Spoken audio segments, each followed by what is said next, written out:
On, people? How y'all doing? It's your boy Mr. B here.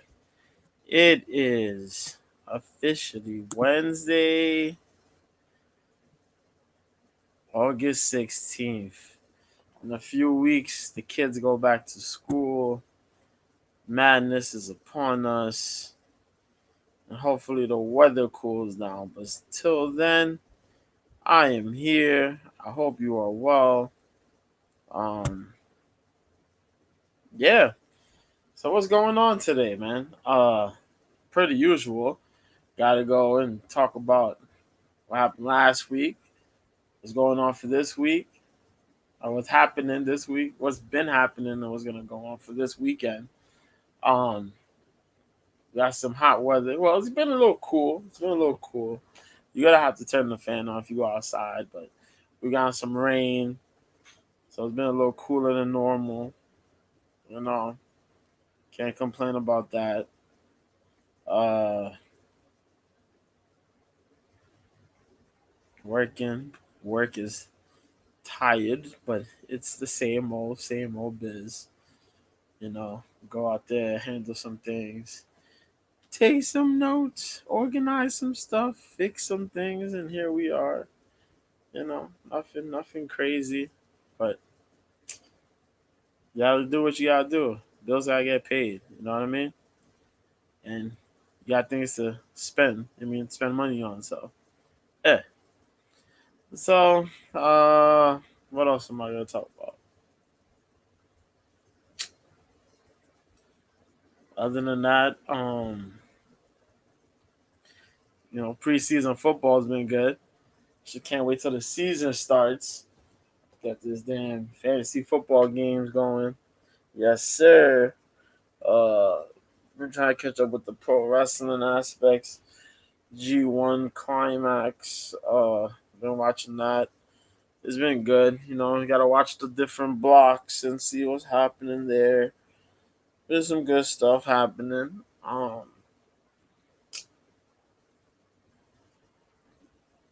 the other wrestling's like, ugh. But we'll see. Uh, so with that said, let's get into it.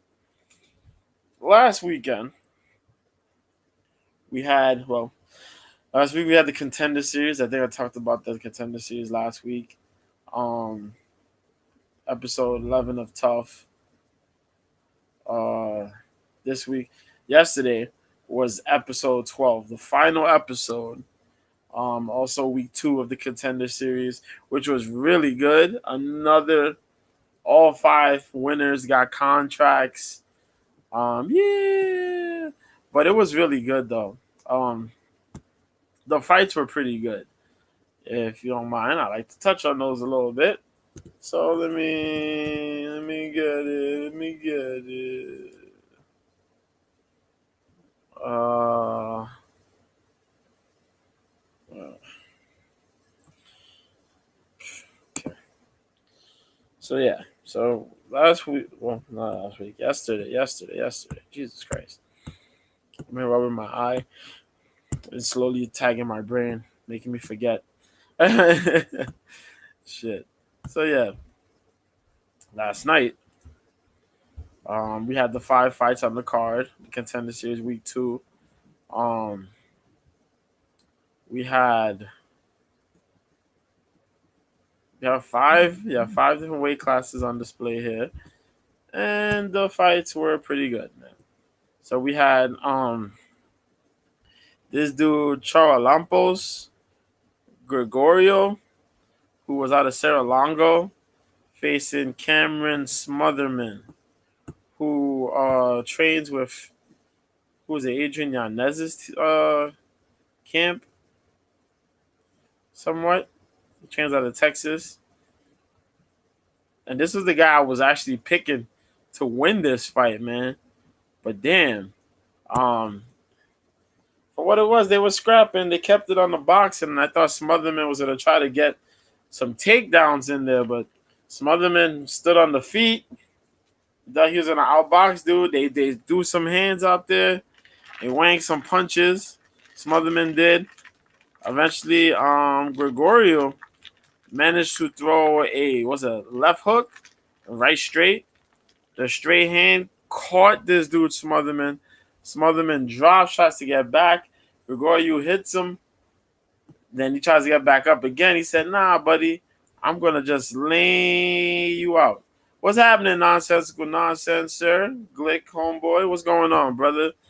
I am good. Just getting on this. How you doing? He just comes out talking about this opening fight to yesterday's Contender Series card. Yeah, so Gregorio just manages to hit him. This dude tries to get back up. He gets hit with a hammer fist. He gets back up a little bit again. Gregorio just shoves this dude against the cage, gets on him, almost like a full mount, and just throws shots, just repeated shots. And this dude Smotherman is trying. He getting hit. He looks like he's going in and out of consciousness. And the ref stopped it. So Smotherman was upset. But yeah, he was getting punched into oblivion, man.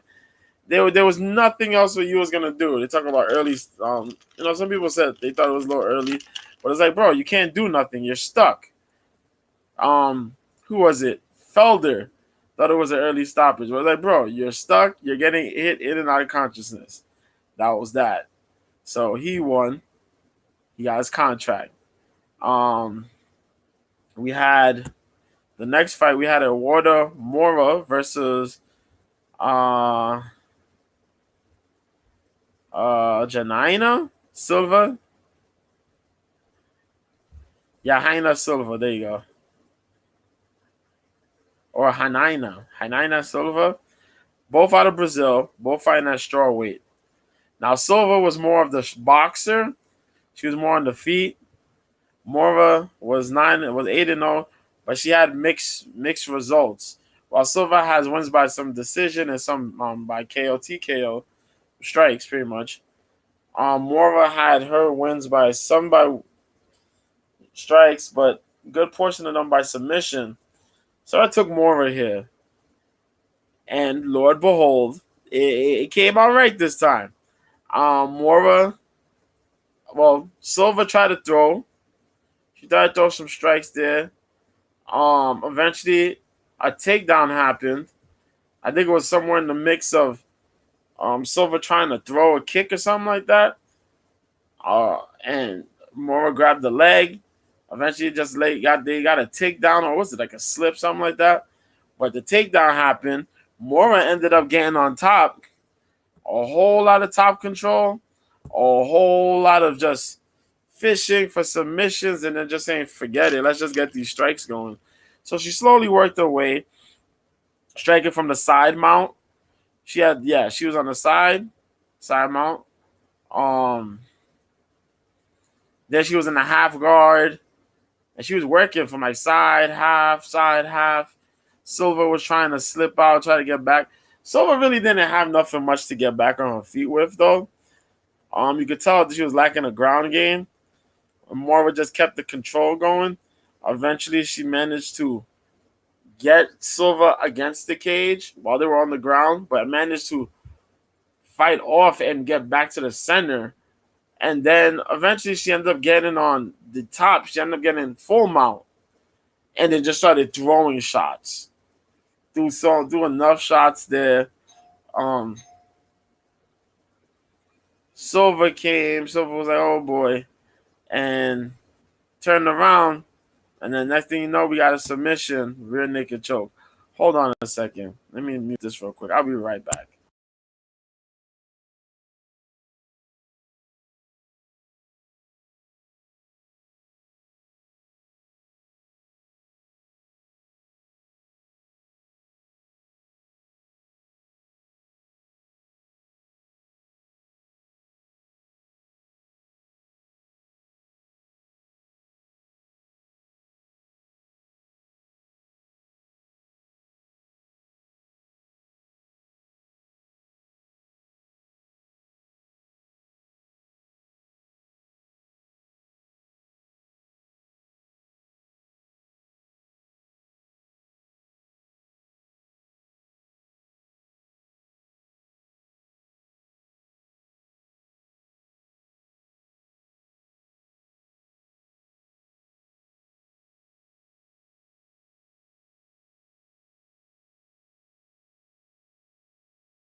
All right, I'm back.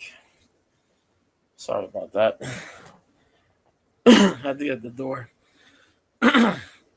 Yeah, so she ended up getting it was a ground and pound. Silva ended up giving up the back. Mora ends up getting the rear naked. The rear naked choke. She went to go take the. Yeah, so that's what happened. She ends up getting a contract, first round finish. So we had 2 first round finishes so far. Good stuff. The next fight here was like the crazy fight. We had 7-0 Hyder and Mill, who's coming out of Gilbert Melendez's scrap pack. Versus Emra Sonmez, who was fight out of Turkey. Out of Great Britain top team. Those are dudes like Brad Pickett. Who's our other dude, man? Marcia Casey. A couple other dudes, man. A couple other good fighters that are out here. Nathaniel Wood. Trying to remember. Dominique Wooding, who I hope gets picked up somewhere soon in life. But yeah, man. Olga Rubin, I can think of because she beat my girl. What's that though? Yeah, it's alright. Don't let that slide. But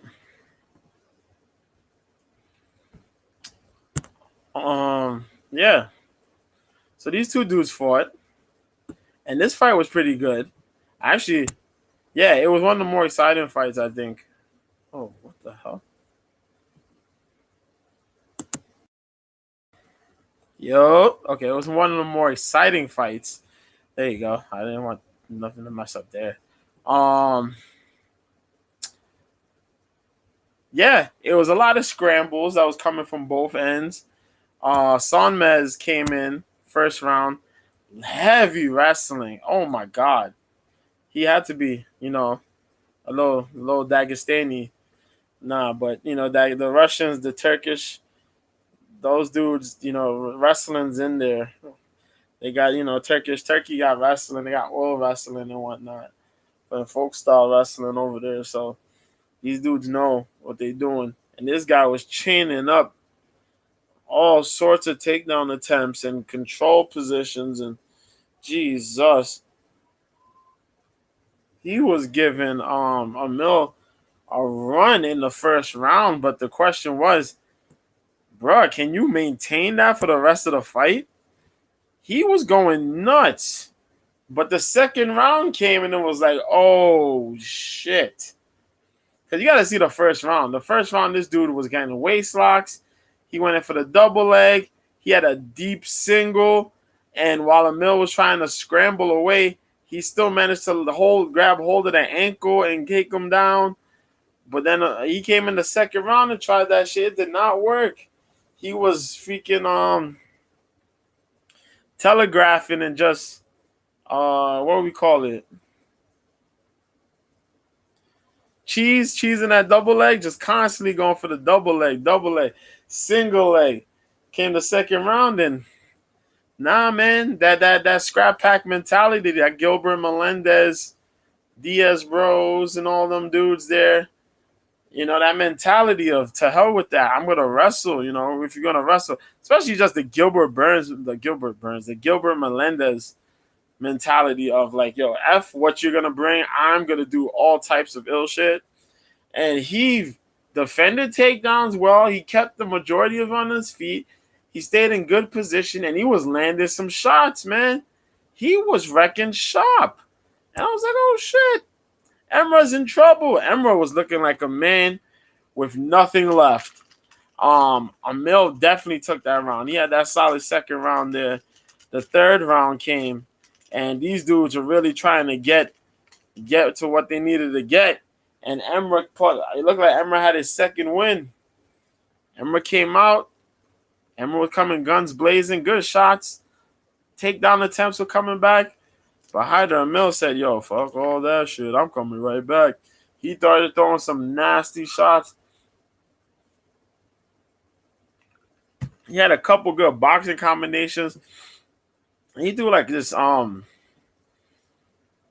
what's the uppercut he threw in this shot? In this fight? I'm trying to remember. But he managed to defend the takedowns continuing.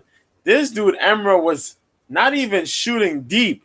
He would just literally just stand and then drop. His whole body just dropped. And he tried to go into this double leg without driving into the double leg really with the legs or anything. He would just drop and then try to use his body, his upper body, to try to like pull this dude down. I'm like, what the fuck are you doing? There's no drive. You just like, man. And so this dude did enough, man. Hyder Mill did enough. He got the unanimous decision, and he ended up getting the contract because that fight was insane. Just the scrambles within the first 2 rounds were just nuts. Then we had another Turkish fighter, Ibo Aslan, was fighting Brazil's Paulo Renato Jr. Out of Brazil. And Paulo was from an Affinity Fight Team. I don't know who the hell's on the Affinity Fight Team. Let's see who's on the Affinity Fight Team. So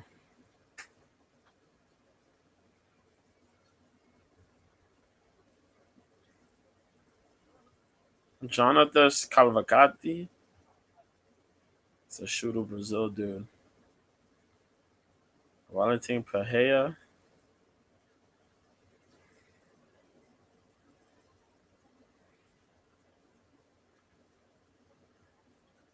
It's only 2 dudes I know. I'm sorry. It's probably a team on the rise. They got some veteran fighters on here, though. But yeah, man. This dude was coming in hefty. This dude had like 9 finishes by strikes. Well, he had 10 finishes, 9 by strikes, and 1 by submission. His opponent, I think I talked about this last week. All his wins were just by straight finishes, by strikes. And boy, they did not disappoint. They stood, they banged, they threw some leather, man. It was a light heavyweight fight, so of course they threw leather. They knew what they was doing when they made this matchup. So these dudes were just standing there, pop shine each other. You know, they talked about Evo. You had a commentary team. Evo, you know, he needs to throw more strikes. No, he was just saying he needs to throw more strikes. I don't know why I put the Michael Bisping voice, like as if he was there, but he'll probably be there next week. But yeah, you know, they were talking about he should throw more strikes, throw more combinations, both of these guys. And then eventually Ebo managed to land some shots. In a wild exchange, he landed his right hand. He landed a 1-2. I think he landed a 1-2, then he threw a right hook. And it shook Paulo. And then all of a sudden, Ebo just snapped. Like he flipped the switch and just ran at him and just started wailing shots. Boom, boom, boom, boom, boom, boom. Paulo gets bounced off from the cage. He ends up dropped. Ebo finishes. Ebo Aslan gets the first round finish. 2 minutes, 22 seconds. Ebo got himself a contract. And then we had the main fight on here, which was Abdul Karim Al Salwadi, who was 14-3, against George Hardwick, who was 12-1, a former Cage Warriors, current Cage Warriors champion. He's a lightweight champ. And a lot of hype was under Hardwick. Boy, oh boy. Never believe that, man. Sometimes it don't matter where you from, man. It's what you gonna do at the moment. And Al-Sawadi beat the brakes off this dude Hardwick. Yo, they try to say it was a close fight. Nah, man. This dude Hardwick was getting hit. Hardwick did land some good shots. I won't lie. He had some nasty body shots with his boxing. When he was able to catch the target, he landed some good shots, some good combinations, some good body shots. But sadly, Al-Sawadi, this dude, the Hardwick, was bigger than Al-Sawadi. But Al-Sawadi was built like a tank, man. This dude, his build was insane. He's like stocky, but so damn ripped. And everything he threw, whether it was power or not, it just sound with impact. And he just threw these hooks and the leg kicks, and whether it was the shots to the head or his own body shots. Bruh. Then he threw some shots within like the second, third round. Not even in the first, but more so in the third. His shots started backing up Hardwick. Hardwick looked like he was scared to really go and engage. Like he had second thoughts, man. Bruh. That shit was crazy.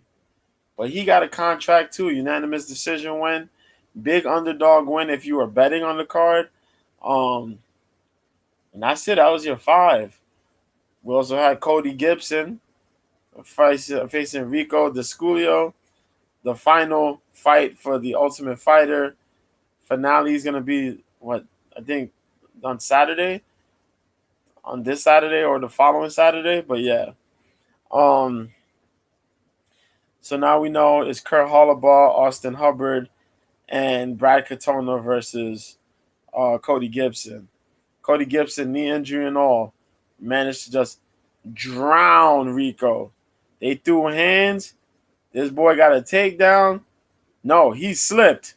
He threw a strike, slipped.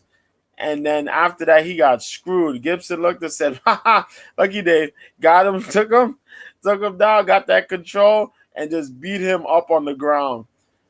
Props to Rico, though. Rico did not give up. He didn't quit on himself. He kept on trying to fight his way. But as I say, something's wrong with this whole season of TUF. Even if the veterans are more advanced than the prospects. Like, there was no reads by any of these gym dudes on what they needed to do. Like, what the fuck? Like, you didn't have no read on the guy?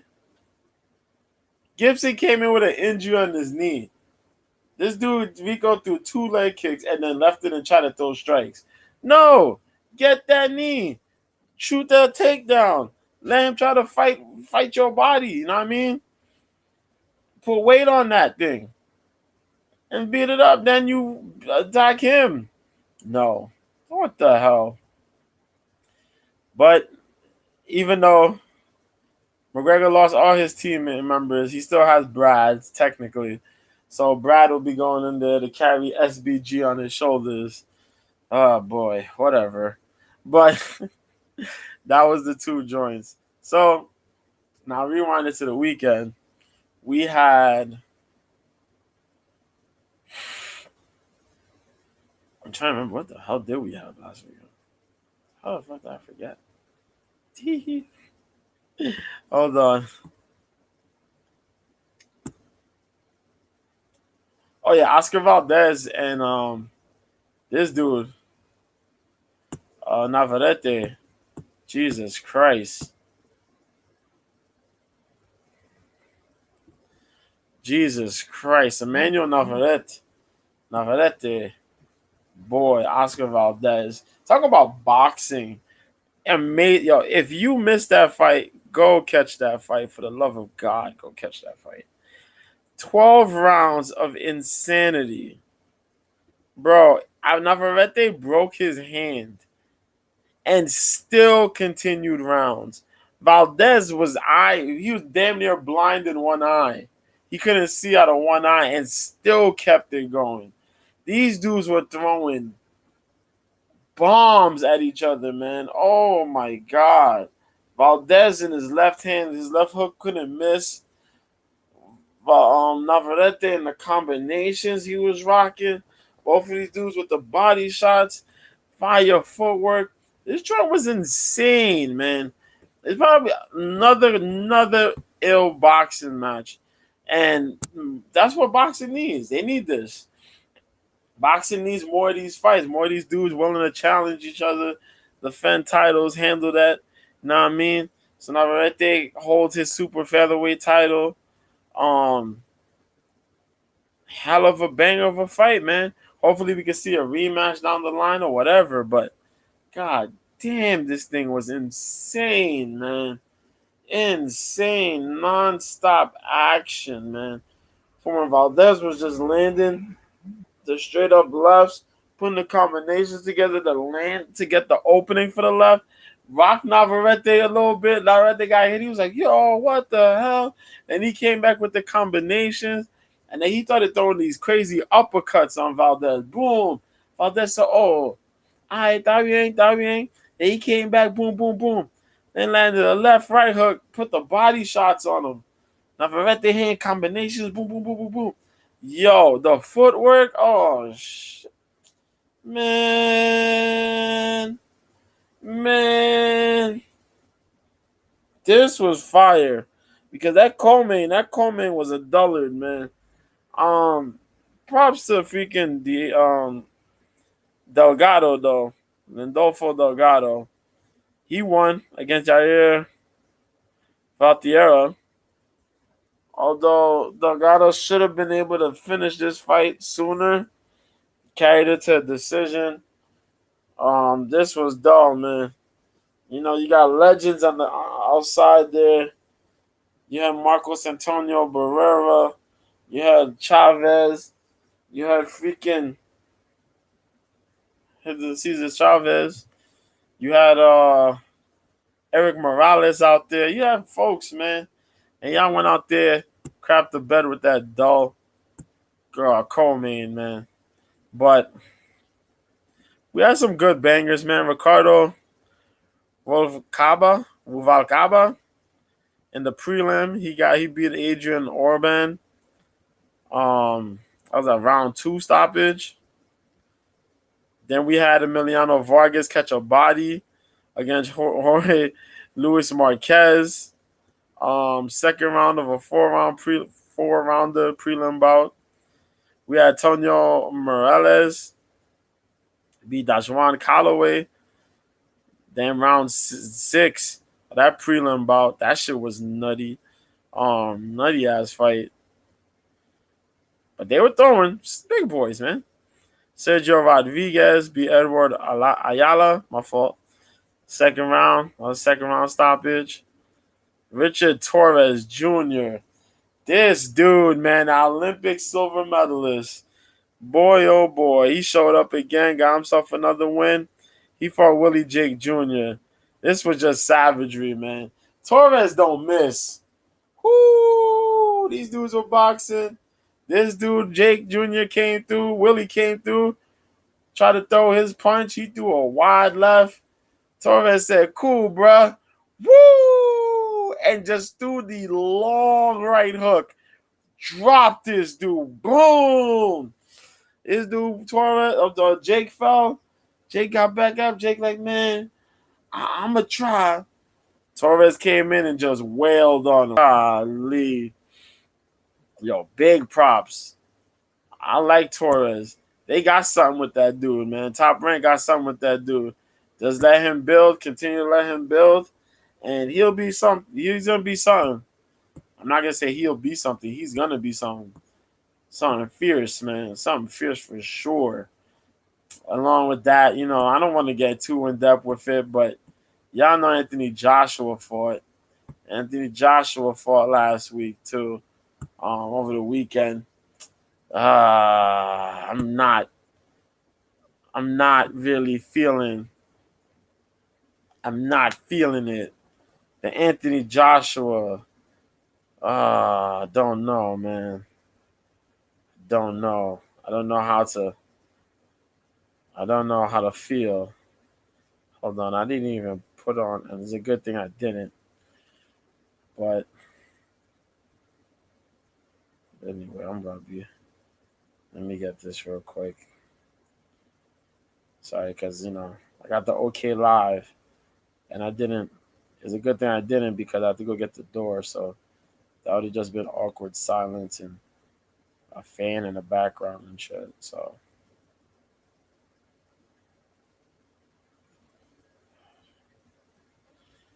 okay, was it 8?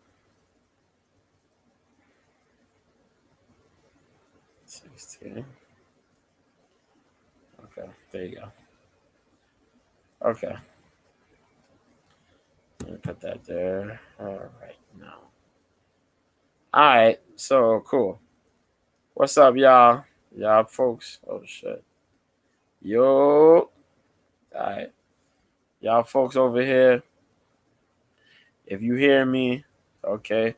I'm potting, so people are okay live. All right, man. So Anthony Joshua fought Robert Helenius over the weekend on Saturday because the original guy popped for PEDs. Um, he didn't know how he popped. He feels ashamed. It's total BS.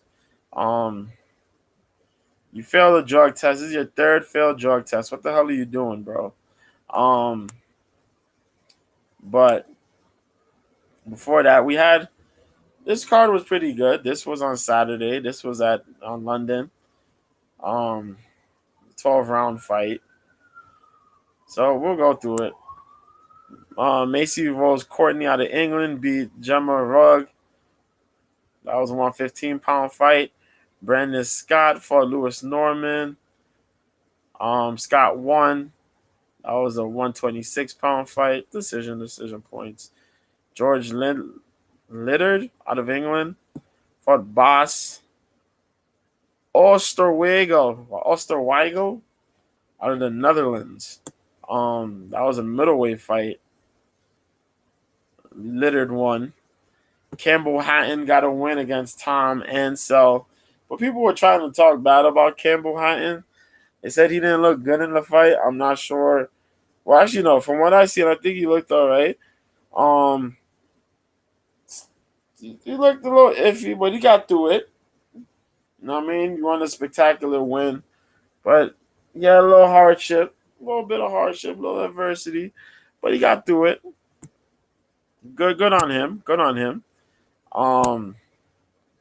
We had Johnny Fisher. I was super hyped to see Johnny Fisher fight.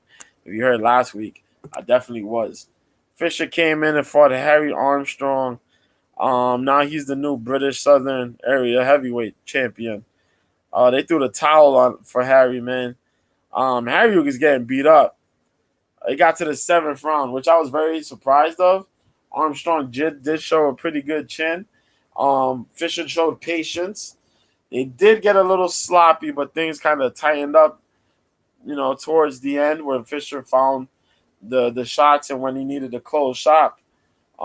Fisher did get a knockdown. Eventually, this dude got back up. Fisher finished him. Good job for Johnny Fisher.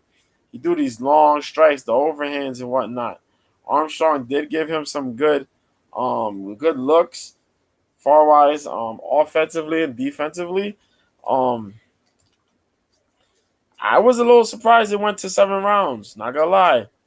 But Fisher's still a work in progress, and Fisher got that win. Big props to him, man. We also had Philippe Hrgovic, who fought Dempsey McKeon. And just as I felt, I really didn't care for Dempsey. I just want to see Philippe.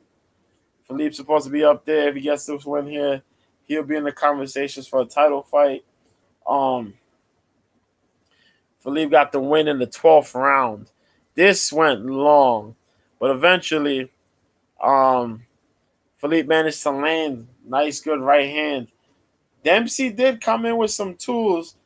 I'm kind of, underestimating him, but then again, they wanted to put Dempsey against a dude like Tyson Fury. That's kind of crazy, don't you think? Even if you're just trying to get the quick bag, that's madness. I'm not gonna kill myself to watch that. But Dempsey went for Philippe, and Philippe beat him. 12th round finish. Good shit. Derek Chisora was in the co-main. He fought Gerald Washington. And this went as exactly as I thought it would go, and that's what made me upset. This was a fight that picked up strong and just dragged. It picked up at the start of the fight strong, and then it just dragged. Two dudes are in their 40s. You can't expect nothing more. Chisora is damn near a few months away from 40. Washington is 41. Come on, man. I can't expect nothing more. It's a heavyweight fight on top of that. It's like Jesus, man. Derek did get the win by unanimous decision, but it wasn't nothing to really rant and rave about, man. That shit. And then we had Anthony Joshua versus Robert Helenius. And this fight pretty much shows all the scares, a little bit of the worry and the questions that we wanted to see answered. We seen them. We got some of them answered. And yo, Helenius came in on 5 days' notice.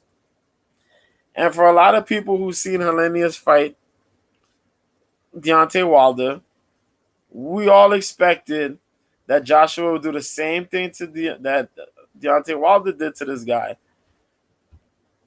This shit went 7 rounds. Robert Helenius had a full camp fighting Deontay Wilder, and Deontay Wilder eviscerated this man in 1 round. Before the round got to end, literally seconds before the round got to end, on his back foot, throwing the right hand. Anthony Joshua went 7 rounds with this guy. And throughout the whole fight, he was fighting so tentative, it was insane. And this guy had the audacity to say after the fight, his back is tired from carrying the whole division. What? I am tired, man. You've been in the big fights, I will not lie. You fought Usyk twice, you know. But what the hell are you talking about? Carrying the division. Doing what? You lucky Wilder just beat this dude that you just fought on 5 days' notice. Took a whole camp and eviscerated him in a round. Oh my God. Anthony Josh, I don't know. But he did say some things that I did take note of. That, he needs to take a couple more fights to build his confidence up. And Eddie Hearn is talking about he's going to fight Wilder. That they want to get Joshua versus Wilder. I think it's a death wish, but, that's just what I think, Probably a lot of people think the same way, too. I will say that the Joshua who fought on Saturday is not ready for the Deontay Wilder that will show up whenever it's time. Because if Joshua think he gonna do that fight like that against Wilder, you're insane. If you would have fought Wilder before Wilder fought Fury, then we would have probably gave you a chance. We would have gave you a chance, a good chance. Nah, bro. If the Wilder that we know now didn't fight Fury, and you was coming to fight before the Andy Ruiz fight, we would think something different. We would say this is 50-50. Nah, man. Nah. Wilder learned how to box. Wilder's a puncher, but he learned how to box. He was a dude that was mighty and knew how to box. But you trying to go out there and be the puncher, the serious super puncher. And, you set up a lot of these things, and now all of a sudden you trying to be the super technical boxer, and being super technical is not your thing. You put technique against certain guys, but you can't get away with that with other guys. When you fought technique and you fought Andy Ruiz in the rematch, you was able to get away with that shit because you have reach. As to where the first time you thought you could just walk in and just hit a dude with who has short range, you're gonna fight short range with a short range guy, mid range with a mid range guy. You fucking wildin'. Um, so you got tagged up with Usyk. You try to outbox Usyk, which is mad for fucking anybody. That's straight up mad. Like you're gonna try to outbox Usyk. Fucking, you know what I mean? And get mad when you lose. Try to outbox this motherfucker. Usyk is a boxer. What the fuck? One of the more proficient boxers in the heavyweight division. What you want to say, cruiserweight heavyweight division? Yeah, one of the more proficient boxers. And you're gonna come on here talking that shit? But look, he fought. He beat Hellenius. He used his combination boxing to beat him. Big props to him. Big props. I'll give him props. I'm not gonna give him big props. I'll just say I give him props. But come on, you can do better than that, man. We're gonna see who he fights next. Let's see if you gotta keep building his confidence and see where it goes. But we know not this week, but the following week, Alexander Usyk is gonna fight Daniel Dubois, defend those titles. We'll see how that works. Hopefully I come back because I got stuff to do this weekend and next weekend. So hopefully I come back in time next weekend. We could catch it. For sure. If you follow me on OK Live. But yeah. So that was that. That whole boxing shit. But we had the UFC too. And the UFC Vegas 78 card, aka the Fight for Your Job card, was pretty much as I expected. There was a couple surprises on this card though. Oh shit, yeah. Let's talk about Bellator real quick. I forgot. I'm sorry. Let's talk about Bellator. Bellator had a card 298. That was on Friday. Shit.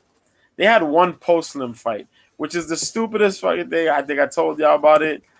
Why the fuck are you gonna have one fight? If you watch the whole card and the main event, why then would you wait to watch a post-lim fight? A fight that really don't matter if you had the main event already. So fuck me with that bullshit. Go fuck yourselves. So it was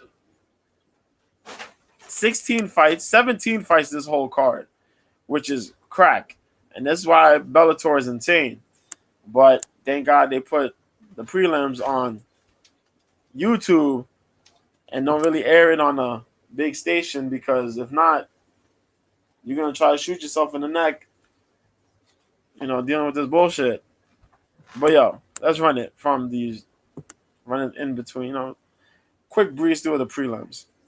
Jordan Oliver made his debut against Adam Triolo, got a submission, arm triangle choke.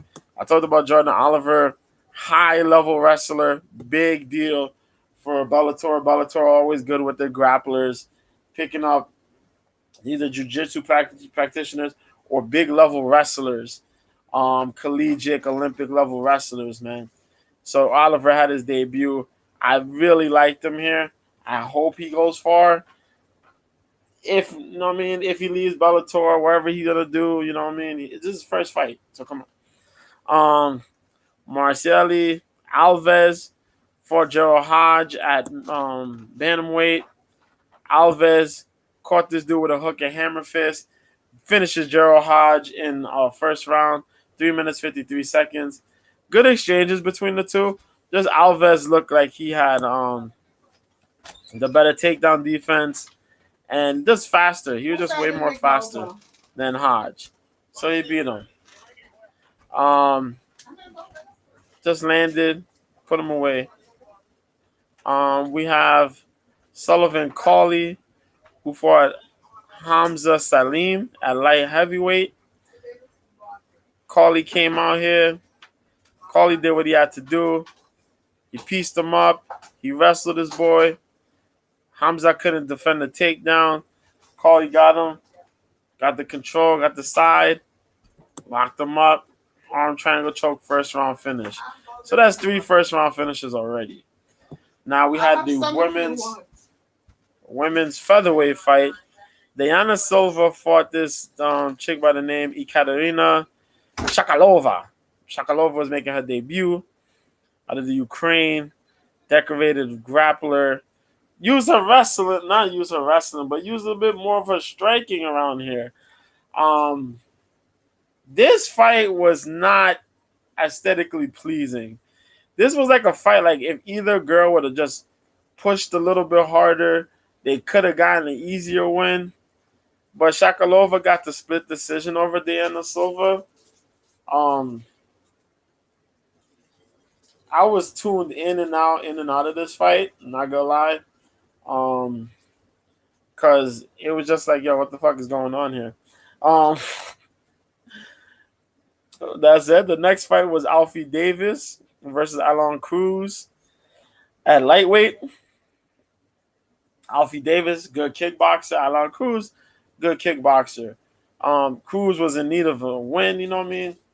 Cruz is fighting here and there. He's been doing pretty well for himself here, though, in Bellator. But, yo, Alon Cruz went for takedowns. Alon Cruz was fighting smart. Problem was, Alon Cruz was getting pieced up on the feet. Young Alfie Davis was dancing, man. God dang. Englishman coming out here, putting on these kicks and the good footwork, the stances and all, man. Alfie Davis, I like this guy. He defended some takedowns as well, but his shots, his striking selection is really damn good. I had Alon Cruz yo, when you got a dude that normally strikes trying to grapple, yo, Alon did not want to do a lot of dancing on the feet with this man. But Alfie did well enough with the striking and the defense to take the win. Big job. Good job by Alfie. Big job. Good job here. Leandro Higo got a second-round submission win against Nikita Mikhailov. There you go. Mikhailov. I thought Nikita was going to wrestle. And Nikita did wrestle. He pulled out sambo skills. Higo was landing his strikes. Higo was getting taken down quite a bit, though. It's just a matter of, is this dude going to be smart enough to not fall into the traps? And eventually he fell into a trap in the second round. Nikita went for a takedown. Higo sunk in a tight guillotine choke. Got the submission, man. Damn. That was a good turnaround win. And a nice win in general for Leandro Higo, who, you know, Higo's been hunting for a bantamweight title opportunity. And, you know, I think he's had like a shot or two at it or came close, but no cigar. So hopefully he could, you know, continue this run and get himself into the title picture. Vladimir Tokov, Jairo Pacheco out of Brazil. Tokov won by unanimous decision, but damn near got eliminated in the third round. Tokov was horribly gassed. He forgot what striking defense was. And if Pacheco would have just fought a little smarter, he probably could have gotten the finish in the third round. But he didn't. And because of that, Tokov ran with the win. I had the feeling Tokov would get this one. He got it by the skin of his teeth, though. God dang. But he got it. My dude Josh Hill, he lost a split decision against Kasum Kasimov. Kasimov was coming out of Russia as well. Big level wrestler. Good striking. Good. Josh Hill did get taken down. Josh Hill did defend takedowns. Josh Hill did land some good strikes, but so did Kasimov. There were some very sticky situations going on there. I just wish that Josh Hill didn't get taken down as much, or pinned against the cage as much. Getting caught up in fighting Kasum's game. I thought Hill would have probably edged it, but I think because of those mistakes, Kasimov took that. Then we had my dude Lucas Brennan fighting Wilber Almeida. Yo, pretty much Lucas was looking like a fish out of water, man. Lucas's takedowns were not doing them justice. Wilber Almeida was defending takedowns and had Brennan in trouble on the feet, man. Weber was throwing some power shots, boy. Whoo! He was throwing some power shots, whether it was the straight or hooks. Man. But Lucas Brennan got a chin to wear with it all. I think he got dropped and he got back up. But yo, to not get shook into the point where Weber swarmed him or anything, big props to Lucas. And when that third round came and he needed it most, he took advantage of those clinches. Because Lucas did get clinches. He didn't get the takedowns, but he did get close to Weber, and he was getting these little crazy clinch exchanges. And Lucas locked up a good tie clinch real quick and just blasted up the middle a nasty knee and KOs Weber Almeida, man. Golly. Lucas continues the undefeated streak of 9-0. Also, OG Enrique Barzola beat Jalen Bates. I think that was just a disrespect in just matchmaking. Jalen Bates was 7-0. He was undefeated. You have him fighting a guy in Enrique Barzola who was 19-7-2. Barzola's already been in the UFC. He trains with American Kickboxing Academy. Bates has grappling skills, but he wasn't fighting the big competition like that. And that's what ends up happening with Bellator. Bellator runs into this situation quite a couple of times, and you'll see what I mean. As far as matchups go, Bates got ruled. Barzola managed to wrestle, get this dude on the ground, bless you, and just work. Whether he got him in there against the cage, was on the waist lock, fighting wrists to get takedowns, or, had him against the cage to fight the feet, you got the legs to get hooks and slide for a takedown, or just getting a double leg. Barzola got these holes. And Bates was like, damn, I'm getting taken out. I got to do something. Bates did throw that nasty ass, there was a nasty flying armbar attempt that he pulled off. But Barzola managed to scramble out of it. Fucking hell, man. But other than that, Barzola unanimous decision. Good job. And Justine Quiche, Poopy Pants, she fought Deanna Afsaragova. Afsaragova missed weight, and I think that played big time into this fight. Also, the fact that Afsaragova is pretty as hell. She's cute, but I don't know. Her IQ is like brain fart, bro. Because I don't know why she don't wrestle. Quiche was out there to get wrestled on, and Quiche just managed to just throw nice, good strikes in the mix. Quiche got a unanimous decision. They want to play pity patter in the middle of the cage, and Justine says, sure. Justine's a kickboxer. What are you doing?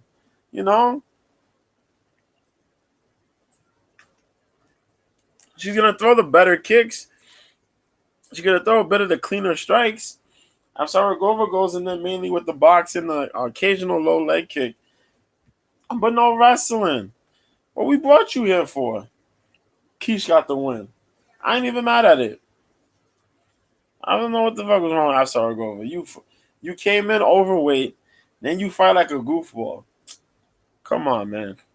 Other than that, the main card came through. Sydney Outlaw got a unanimous win against Islam Mamedov.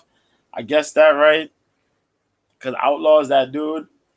Mamedov, as I mentioned, can wrestle, but doesn't know how to freaking control people. I don't know. Yo, that dude, he's just about control. Nothing else. No striking. No, I'm trying to really get you in a submission. I'm just going to lay and pray. And I'm glad they noticed that shit.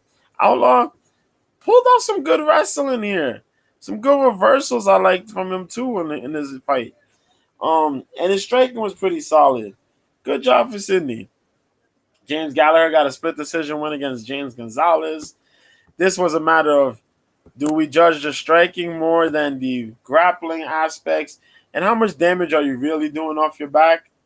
James Gonzalez did land a decent level of strikes, but I guess they didn't like the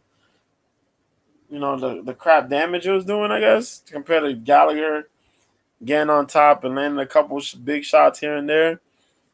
Gallagher got the split decision win. Aaron Jeffrey upset my dude down in Rasta, man. Rasta lost, and I was disappointed, man. But I like both these guys, and I still cheered Don Rasta regardless, win, lose, or draw. But this fight, man, these guys were slugging, and Rasta was looking so good in the first round. He threw a lot of good strikes. He was putting that jab out there, beating Aaron Jeffrey's jab, landed good combinations to the head and the body, threw a couple good leg kicks, mixed things up. The second round, though, this guy got wrestle heavy. He tried to change things up, less striking, more wrestling, and Jeffrey was just ready for it. It got bad, man. Rasta was trying to go for the double legs, and you know when the wrestling situation gets bad, when a dude switches from double legs to now he's going for the single legs, but it's not even the regular single legs, man. Like I say on the streams, dog, it's the desperation single legs. This dude was diving deep on the single leg on Aaron Jeffrey. Aaron's against the cage. Aaron just kneeled down and just threw hammer fist. This shit was getting ugly, man. And it happened the same way in the third round. So much so that Rasta was on his back. Jeffrey was beating him up. Vadon Rasta actually tried to use the 3 points on the floor, can't knee an opponent rule. He kind of got beat on that. But yeah, man, other than that, Aaron Jeffrey turned up. Aaron Jeffrey's like scrap metal, man. That's how those Canadian fighters are. And he got a good win. Good win against my dude Don Rasta. Valentin Moldavsky beat Steve Mari by unanimous decision.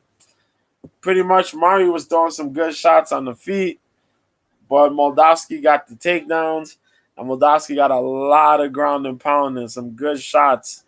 Just racked it up. Mari just couldn't defend the takedown, which is fucking ridiculous, man. Mari was there, and he just kept getting taken down. So much so that it was just simple takedowns. That shit was just nutty, but Moldavsky got the win. And then Logan Storley in front of his hometown, man, beat Brennan Ward. Ground and pound, second round. Brennan Ward looked good on the feet. Just wasn't that solid on the takedown defense.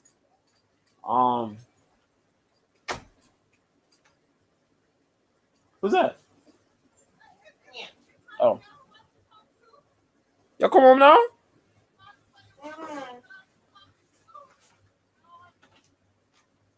Hold on. Yeah. But yeah, Storley, he looked okay, but Ward looked better than he did on the feet. Ward looked better than Storley. He landed good jabs. He kept Storley behind the jab pretty damn good. Landed some good strikes. Logan looked all right, but once he started getting that wrestling in, different fight, man. Ward couldn't quite get himself back up. He tried to, but then he got taken back down. Same thing happened in the second round. Ward was getting upset. He was like, if I stand up, why don't you stand up, pussy? Whatever he's trying to, Storley eventually said, all right, cool. You can call me names. And then Logan started throwing some shots from the ground. Oh, shoot. Killer instinct kicked in. And he started hitting Brennan, and Brennan was trying to roll and dip, dodge, and duck on the ground. Eventually, he got into that damn near fetal stand. And that was it. Logan Storley got the TKO win. Brennan got upset. Like, yo, I was still trying. Nah, Brendan, man. I love you, Brendan, but yeah, you got beat, man. You got beat. And you wanted a stand up fight, but you know what Logan's gonna bring. You're not gonna just risk that number one spot to have a brawl with people. You gotta come on, man. We better than this now. We've been in the sport. We've been watching the sport too long. And then that Postland fight, Marco Blockus got the win, ground and pound in the first round against Eli Mefford, another big time wrestler. So that was what's happening over there. Then we had the UFC card. The UFC card was pretty good. But pretty much what happened, Vicente Luque beat RDA. Luque was coming back from that brain bleed. Uh, somewhat hemorrhage. Freaking could have been a fight ending injury. You know what I mean? A career ending injury, I should say. But he managed to come back. Fought a really smarter fight than he usually does. Didn't get quite into a brawl. Fought very technical. Mixed it up with good takedowns, good control. RDA tried to do the same thing and try to bring the pressure, but RDA kind of winded down within the rounds. And Vicente Luque picked up, which is a little surprising. But then again, this is not RDA 155. This is RDA 170. And some of these dudes, the elite guys, you know what I mean? The top guys are pretty big. These dudes are a little bigger than the 170. You know what I mean? They got to cut down to get to 170. They cut a lot. And Vicente is a big kid. But Vicente managed to get in there, get the takedowns, do what's necessary, and pick up the win. Cub Swanson got a head scratcher over unanimous decision win against Hakeem Dawodu. Even though Dawodu landed more strikes throughout the rounds, they gave it to Cub. You know what? Whatever. Khalil Roundtree caught another body. Unfortunately, it's the fourth body of Chris Dawkins. Chris Dawkins is was it fourth clone? Yeah. You know, Dawkins has been getting beat up by the black community a lot. He cut weight just to get dropped by Khalil Roundtree. Just when I thought Khalil Roundtree was gonna break his legs, no, he pretty much found his shot, landed a straight left, put Dawkins to sleep, and that was it. Ismin Lucindo beat Pauliana Viana, second round arm triangle. This was just Lucindo just being a brute. She landed big shots.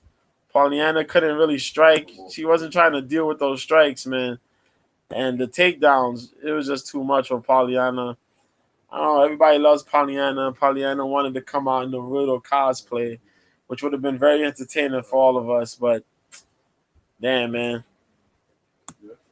Lucindo, she's for real, yo. AJ Dobson got an underdog win, and I'm glad because I had picked him on that fight.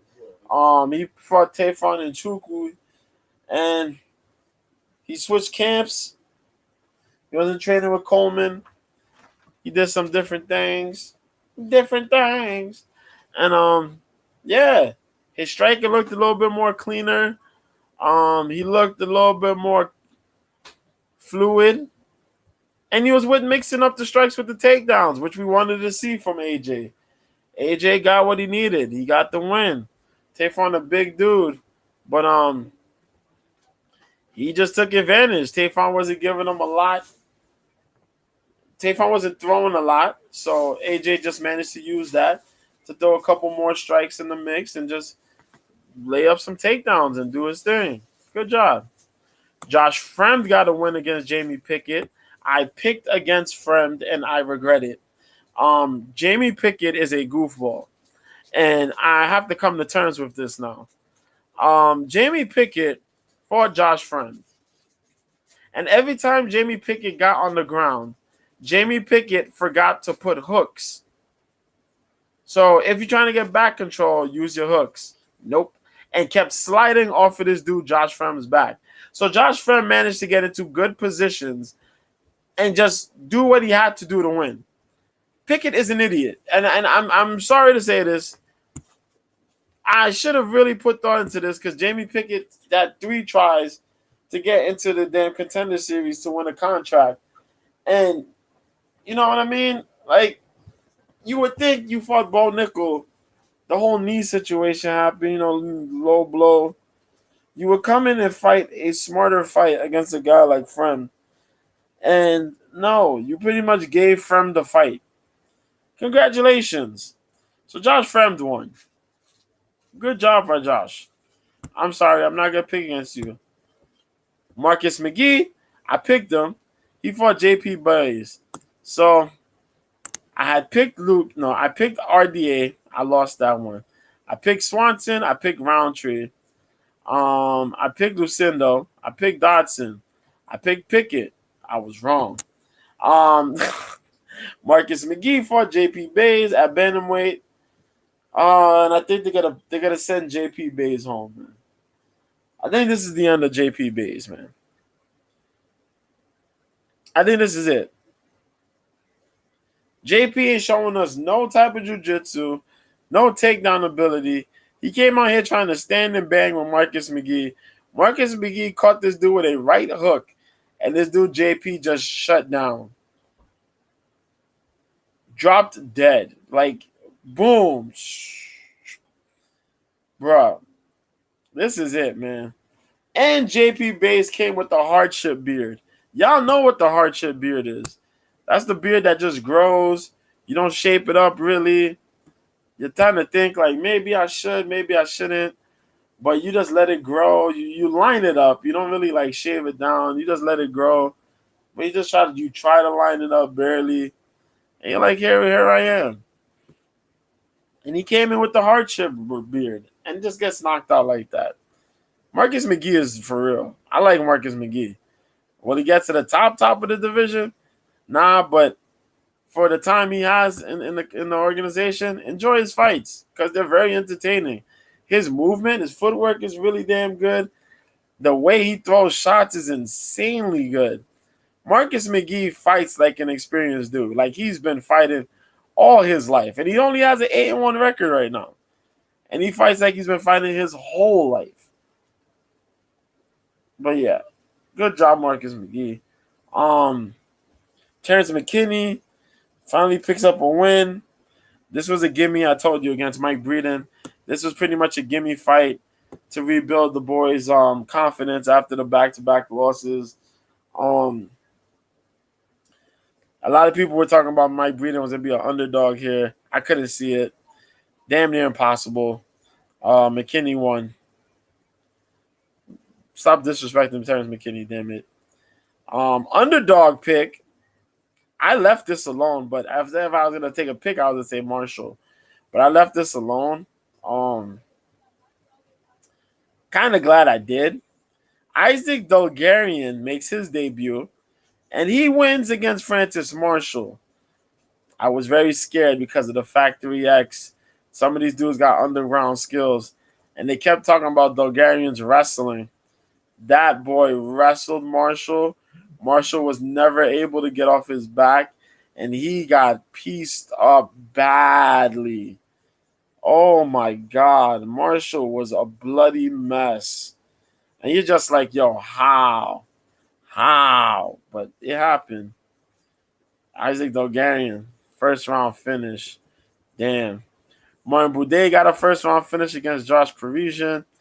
This went as expected. I had Boudet. Parisian, you're going to probably get your pink slip. I'll look and see. But Boudet got that Kimura on him. This was pretty much Boudet locking up Parisian, throwing the better shots of the two heavyweights there. Eventually getting a takedown. Fresh control. Eventually getting the space. Kimura. And he finishes a lot of people with Kimuras. Kimura is probably like one of his favorite submission holds. So he pulled that joint off. Got that win there. Jacqueline Amarim used a lot of jiu-jitsu control, man. A lot of good top position to beat Montserrat Ruiz by ground and pound third round finish. Ruiz had a 2-year hiatus. She came back. This was pretty much you're gonna fight or go home. And Marim came in and did work. Good job for Jacqueline. I don't know what else to say. Ruiz couldn't get off her back. She did try to scramble a little bit, and she did look like she was gonna be all right, but ended up back on her back. And Marim, Damon Blackshear beat Jose Johnson. Third twister in MMA history, UFC history, I should say. Blackshear came in, got the takedown. Him and Johnson were throwing some shots. Blackshear got the takedown, controlled a lot with the takedown. Eventually got that good position that Johnson pretty much gave up. Twister. Now he's going to fight this weekend. Crazy. And Luana Santos makes her debut, beating up Juliana Miller, the Pena Nunes tough. The Pena Nunes season of tough winner. Juliana Miller. Juliana Miller, you suck. That's all I gotta say. You suck. She came out there trying to be guns blazing, and had some of the most horrible striking. Both these ladies, Santos don't normally strike, but for somebody who doesn't really get the funds of striking, she threw the better punches over Miller. How the hell did Miller ever beat Brogan Walker is beyond me. I've been questioning this for some time. How did she beat Brogan Walker? How did she beat Claire Guthrie? What the fuck? How Caitlin Hill let you beat her? What the fuck, man? I don't know, man. I don't know. As I keep saying, I don't know, man. I don't know. I don't fucking know. I don't know, man. I really don't fucking know. I don't know. But that's what happened last weekend. That's what happened last weekend. And I talked about the other stuff. So that gives us time for what's going on this weekend. So I talked about tough. I talked about all the last weekend. Talk about this weekend. So this weekend we got PFL. There's LFA. If you're trying to watch LFA, there's an LFA card. It's on Friday.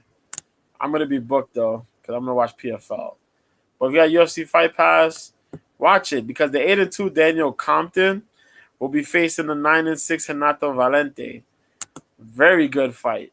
Compton is big deal, bro. He's next up. Whether it's UFC, PFL, Bellator, he's next up, bro. He got 6 finishes and 2 wins by decision. Yo, this dude's next up. Next up, 5-fight win streak out of Santa Cruz. Yo, check it out, man. Check it out. This dude is going to be on fire. Big time middleweight. We got Randall Wallace versus Wallace Lopez at 170. Alan Bogoso comes back to fight Christian Giovanni. Bogoso, man. Bogoso was a dude we wanted to see, but we didn't quite get to see him do his thing. He fought Farid Basharat, the younger brother of Javid Basharat, and he lost, man. So he's gonna try to get his run back, continue his climb in the LFA to hopefully see the UFC one day. But we got Eduardo Henrique versus Leandro Suarez at 130. Was it catchweight? Kendra McIntyre versus Alondra Rosales. Oh yeah, Rosales is gonna be making his debut here, I think. Yeah, social media. A nice little lady, man. Training out of LA in the CSW training center with Eric Paulson. Paulson's big deal, bro. Um, but so far, she's pretty good. She only got one loss. Um, Eric Paulson, nasty. We like to call catchers catch can wrestling. Eric Paulson. Um, you know, that's a dude that's been in the hands of training some beastly dudes, man. Uh,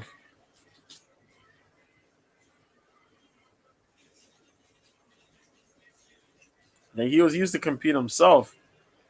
Uh, he trained one of my favorite fighters, but sadly, dude took his life. Justin Levens. Um, I used to love Justin Levens, man, but Justin Levens, psh, he been through a lot, man. Unfortunately, he took his life later on, in his career and shit. But he is a good fighter, man. He trains dudes like Carl Albertson, Francisco Rivera, who's still fighting to this day. Um, Jacob Rosales, a dude by the name of Javier Garcia. I actually like. You should check him out too. But yeah, good fighter, good coach, good fighter. We'll see how she does here, man. That's a strawweight fight. We got Iran Sati Baldiev versus Gabriel Timoteo. Hey, light heavyweight, good. Then we got some prelim fights, but they don't really air prelim fights over there. I think you got to be on like Facebook or some shit like that. I keep forgetting, but I think it's Facebook. You got to go to try to catch those fights. But the prelims of these these Fight Pass prelim cards. But yo, let's talk about it. PFL. If you're trying to catch it, PFL 8 as it'll be Friday. I'm trying to catch it. We got the semifinals. People going into the finals. The final 4 fights to see who's gonna make it. We got some prelim fights. We got Kaylin Neal fighting Myra Mazar. Kaylin Neal, I just read that name too. She lost to Juliana Miller, and she's gonna be taking her spot here, in the PFL because they're gonna start that women's flyweight season next year.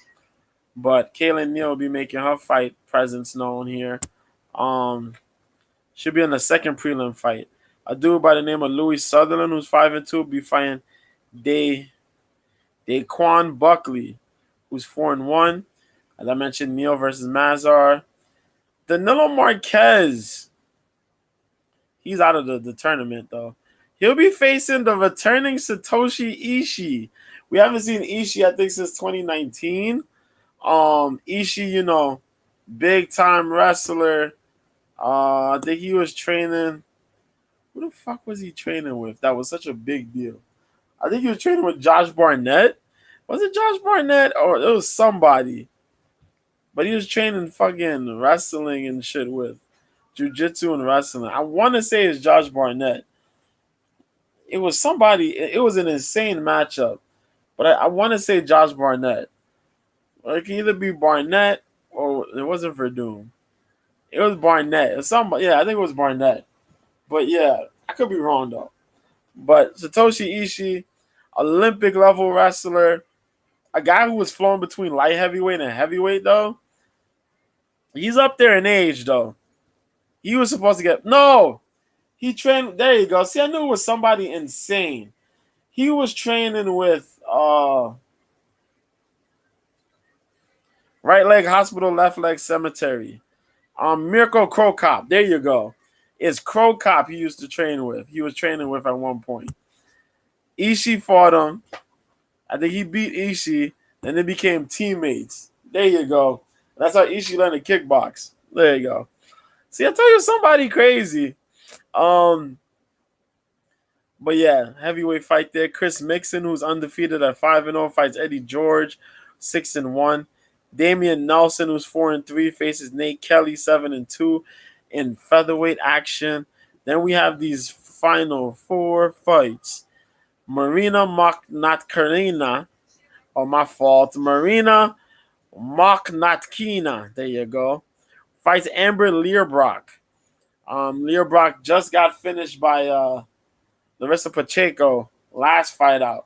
Moknatkina has been just casually cruising by on decision wins. So she's made it to this final four, women's featherweight. You know what I mean? Women's MMA. But Learbrock has managed to rack up good points. We'll see how she does bouncing back from that loss in this one here. Dennis Goltsov, who's 31-7, has come close but has not touched the PFL championship yet. We'll be fighting Jordan Heiderman, who made his case in his last fight, 7-0, fought on that Pena Nunes season of TUF, beat my dude Chandler Cole, Cole Chandler Cole. But it's all right, because my dude's going to make his return. We going to see him this year. It's all right. But good fight here because Jordan Heideman's a good wrestler, a good collegiate level wrestler. But Goltsov got a crazy Olympic level wrestling, but Sambo wrestling. The problem is Goltsov, his gas tank is somewhat questionable, man.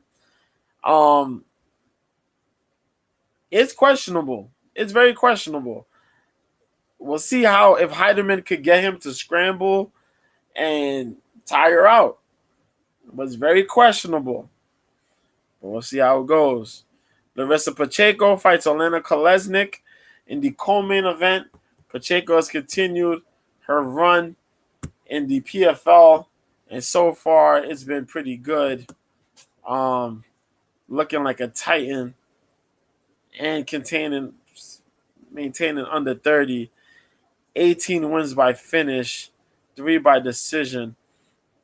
As I mentioned, she handled Julia Budd with a unanimous decision win, and Learbrock, she finished in 45 seconds. I didn't mention how fast the finish was, but yeah, she did that shit. Olena Kolesnik out of the Ukraine, Cannon Kolesnik, she cut her hair, man. She's still kind of crazy. But she been out here. She been doing good, man. Representing the Ukraine, but training a little bit with Tiger Muay Thai and whatnot. She's done good for herself. Since last season, she came back. She beat Aspen Ladd. Pretty much tagged up on Aspen. Defended takedowns. Well, Aspen Ladd kind of fought stupidly, but respectfully, Kolesnik didn't give her the opportunity to shoot for a takedown. She just tagged the hell out of this girl for 2 rounds. And then Ladd said, "Oh, yeah, I'm going to try to take you down now." And Yoko Higashi was just one-dimensional as fuck. So she beat Yoko. I'm sorry, man. PFL, you got to do better with the pickups. Hopefully next season, if you try, you do better. And Henan Ferreira fights Maurice Green. Henan Ferreira, I'm surprised, has not popped for no PDs. He's here, though. Good finishes by KO.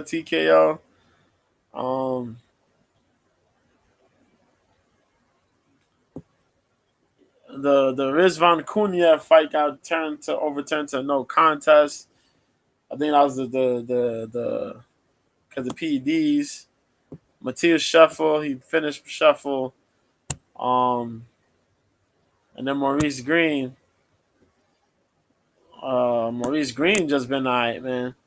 You ain't got no reason to cheat. Coming out of New York. He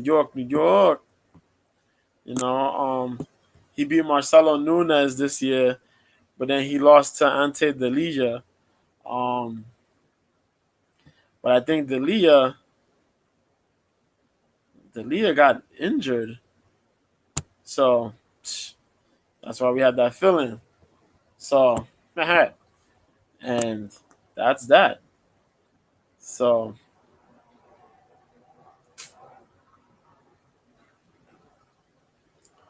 you got the feelings. So that's gonna be the PFL A card. I'm looking forward to it. Should be fun. Um, I know some of the featherweight, some of these fights will probably be. I'll look to tune into Larissa Pacheco fight because Larissa knocked this girl out last year. So if Larissa could do it again, that'll be pretty impressive. But if not, I'll just be like, if you want to do something in the afternoon, 1 p.m. Eastern, 1 p.m. Eastern, 10 a.m. Pacific. Saladin Parnasse will be defending the featherweight title against Robert Ruchala on KSW 85. Yes, sir. So we also got Ibrahim Chutsigayev versus Brogdan Nidko for the KSW Light Heavyweight Championship. Bitch. Chuzigayev is 17-5. Nidko is 10-0 out of Ukraine. Danu Tarchilia is 6-1. Patrick Kazmarkizik is 9-2. Patrick Serdin is 7-3 out of Poland. Fighting Kamil. What's this? Skaradek. There you go. Skaradek. Who's 4-0 out of Ukraine. That's bantamweight fight. Michael Pietrzak, who's 10-6-1, will fight Marcin Klakoyak. Okay, 12-4. Aziana Kreft, who's 5-0, fights Yasmin Guimardez, who's 5-1, women's flyweight. Rafael Kijanzuk, who's 12-6, fights Kleber Silva, who's 21-11, and a catch weight of 209 pounds. Sandra Sukar, who's 1-0, will be fighting Victoria Sizewska. This Victoria, she is hot. Flyweight women fight. Oh, this girl, she is very cute. Oh, she is insanely young. Jesus Christ. No, I can't do that. Oh no. That is insane. Oh my God. Clip that. Wilson Varela, who's 9-5 out of France, fights Lucas Rajewski, who's 12-8. So catch that on you catch that on Fight TV. You gotta pay for that, but that should be a pretty good card, man. Shit, that is very good, man. God dang. And then we got UFC 292. Oh! UFC 292.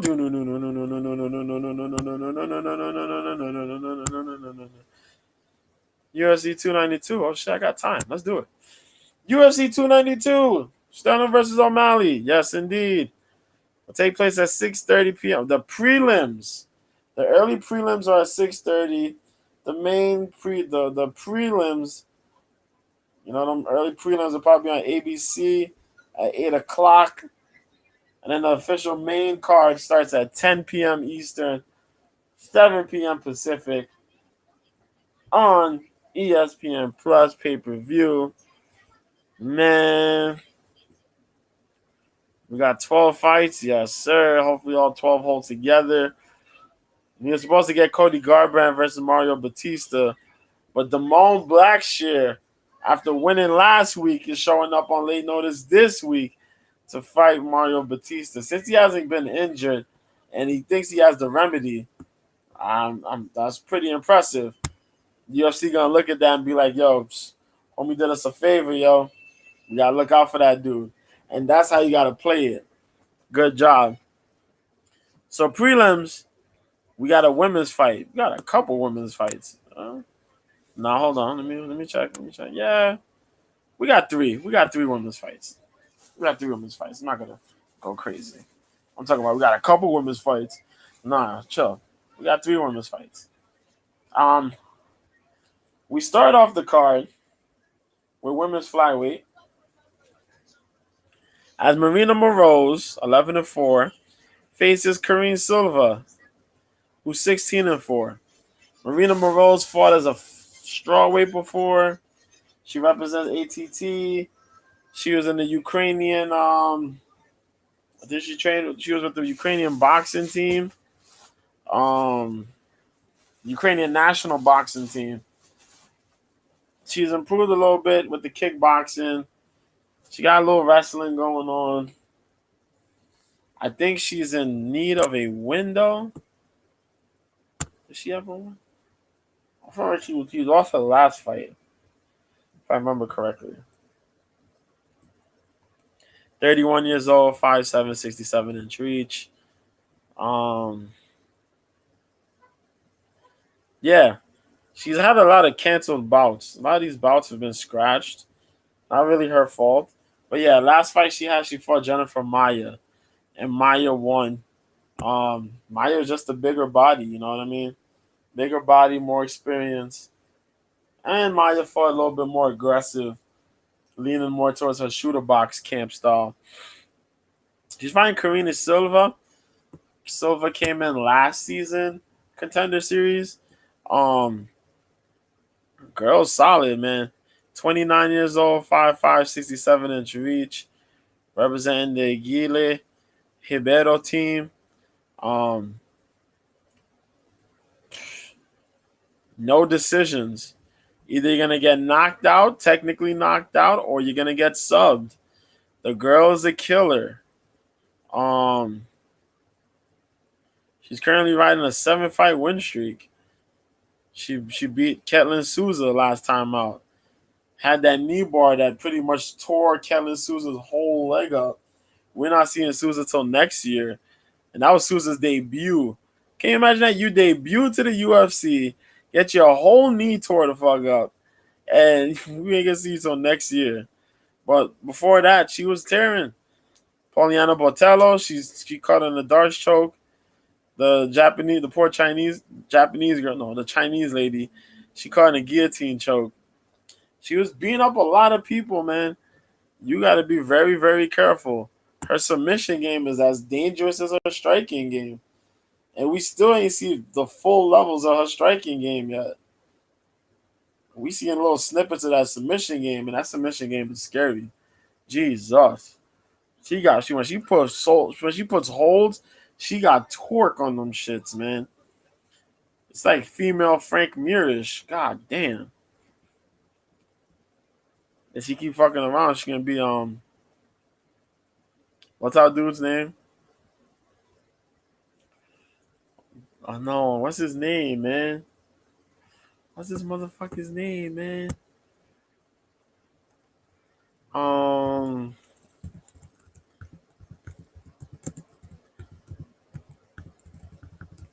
oh my god. What's that dude's name, man? Oh shit.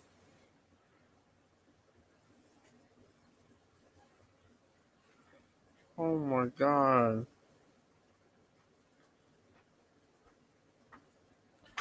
What his name is, man? I'm trying to remember. Wusamar Paul There you go. Wusamar. Wusamar Paul There you go. I'm trying to remember the dude who put submissions on and don't let go. Um, so that we got Karine Silva, Maria Moroz. I'll take Silva on that fight. I think Silva just got a better skill set to deal with Moroz. I think she'll be the stronger of the two, the heavy hitter of the two, and her submission skills are nasty. I think she could catch Marina something fierce. We got KGB Lee versus Natalia Silva in the next one. 13-7 KGB Lee. 15-5-1 is Natalia Silva. So far, so good for the young Titan.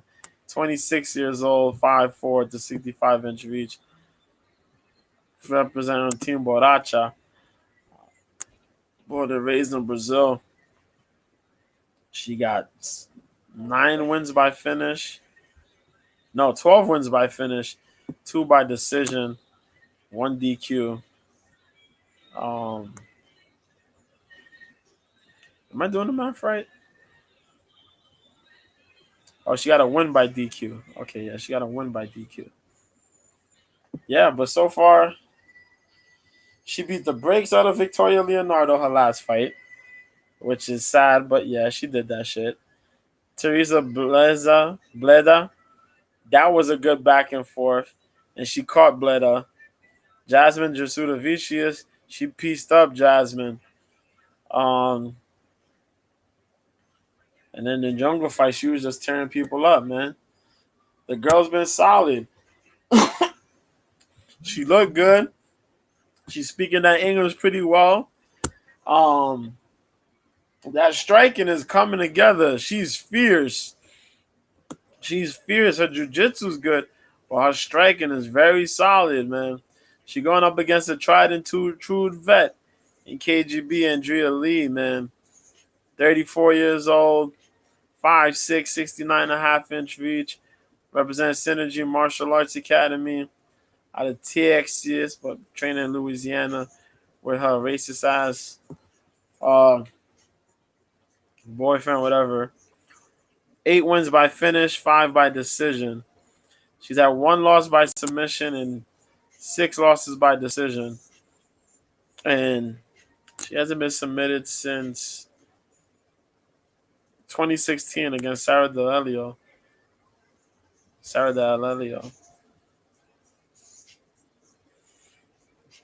Macy Barber got that split decision, questionable. And she lost to Viviane Araujo, unanimous decision. But yeah, she's in need of a win. Will she get this win? They matching her up to lose, man. KGB Lee got good jiu-jitsu. She's probably one of the better jiu-jitsu players in the division. But her striking, if she's on, she's on. That's the whole thing. It depends on the start. If she got a fast start or a slow start. She pumps her jabs out there. She's good with the short range strikes, the clinch knees, and all that stuff. She's good with the jiu-jitsu, though. Whether it's off her back, she can manage to throw up submissions. Her guard's pretty good. Top position's pretty good. Is that can she get Natalia in those positions? And if so, can she defend the submission attempts off of Natalia Silva's back? Or if Natalia Silva, fucking get you in a bad position, you're able to defend those things. But Natalia Silva is going to be my pick here. Gerald Mearshart faced Andre Petrosky, 185. 2 dudes who are good decent level striking. Mearshart's the better striker of the two. Mearshart trains with Rufus Sport. Petrosky, 9-1. He's been pretty good. When I managed to pick him, he's done good for me. Henzo Gracie Philly. 8 wins by finish, 1 by decision. He had that 1 loss. He got finished. That was a long time ago. Aaron Jeffrey. But he beat Wellington Turman last fight out. He also saw the Nick Maximov. And I like Mearshart. Mearshart's a funky guy. He comes in with good striking. I think Mearshart might get this one. I might switch up to Petrosky, depending. When Mearshart picks up a good level of wins, he tends to get into these bad situations where he gets finished by somebody out of nowhere. 35 years old, 6'1", 77.5-inch reach. A lot of submission wins. He got 27 wins by sub and 6 wins by strikes, via strikes. But the problem is, Joe Pyfer beat him last time out. Beat him on the striking. Bruno Silva, he beat. Christoph Jotko, he lost to. And then he picked up some good wins before that. Awkward striking, but it comes down to that grappling. But I don't know Petrosky because Petrosky's gas tank is suspect. I might lean towards Mearshart, but if Petrosky's training the way he should be training, this should be a Petrosky type fight. Um, it might switch up, but for right now, I'll hold on to Mir. I'll hold with Mearshart. So we got Cody Gibson versus Brackatona. And if you watch TUF, Brackatona, SBG Ireland, the boy's a wrestler at heart, grappler at heart. He can strike, but his grappling is his wrestling pretty much. Cody Gibson mixes it up too. Good wrestling. Good. He's gotten better with his strikes. You're going to want to go to war. I'm going to take Gibson on that one. Austin Hubbard and Kurt Hollaball's in the back, the next one. And both of these dudes have the same style of fight, man. These dudes don't really get out of each other's faces. It's constant pressure, constant madness. These dudes are going to slug and grapple their asses off for a win. I like Hollaball. I'm going to take Hubbard. I think Hubbard's going to get this one because Hubbard's just a mean son of a bitch, man. But I'll take Hubbard between those two. Gregory Rodriguez fights Dustin Tululian. This is a 185 fight. Rodriguez got slept by that big old beast that they brought in. They got finished. Ha ha ha. He got beat by Bruno Santos. And Santos lost to Bruno Ferrero, my fault. He got finished by that random Wuzaboizev. But before that, he beat Chitty. He beat Marquez. He lost to Petrosian, Armin Petrosian, but beat Cody Steele before that. Yo, Rodriguez likes to dance with his hands. I don't like that. He likes to fight. He likes to do too much stand-up, man. You got to mix shit up with certain guys. And Dennis Tululian, he's out of Russia. This dude don't like the ground game. He got 9 wins by strikes. 1 by decision and 1 win by DQ. He's been submitted 4 times. If Gregory Rodriguez does not go for submission, I don't know what to tell you. I'm going to take Rodriguez and pray to God Gregory Rodriguez keeps this shit on the ground. If not, I'm going to be pissed because there's no way that Dennis Tululian should be on the feet long enough to put this man away. Hell nah. Mario Batista out of Factory X, Damone Blackshear. Batista got good stand-up. I love his boxing. Takedown defense is all right. Blackshear, his striking is all right, but his wrestling and ground game are solid. Shit. I'm going to have to really sit back and think about this one now. Because Blackshear just came off the win against Johnson, and he ain't break a sweat, really. He was good, no damage done or anything. He's just going to carry that momentum into this fight.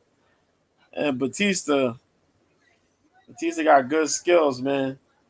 But if Batista going to end up getting wrestled up, there's going to be problems.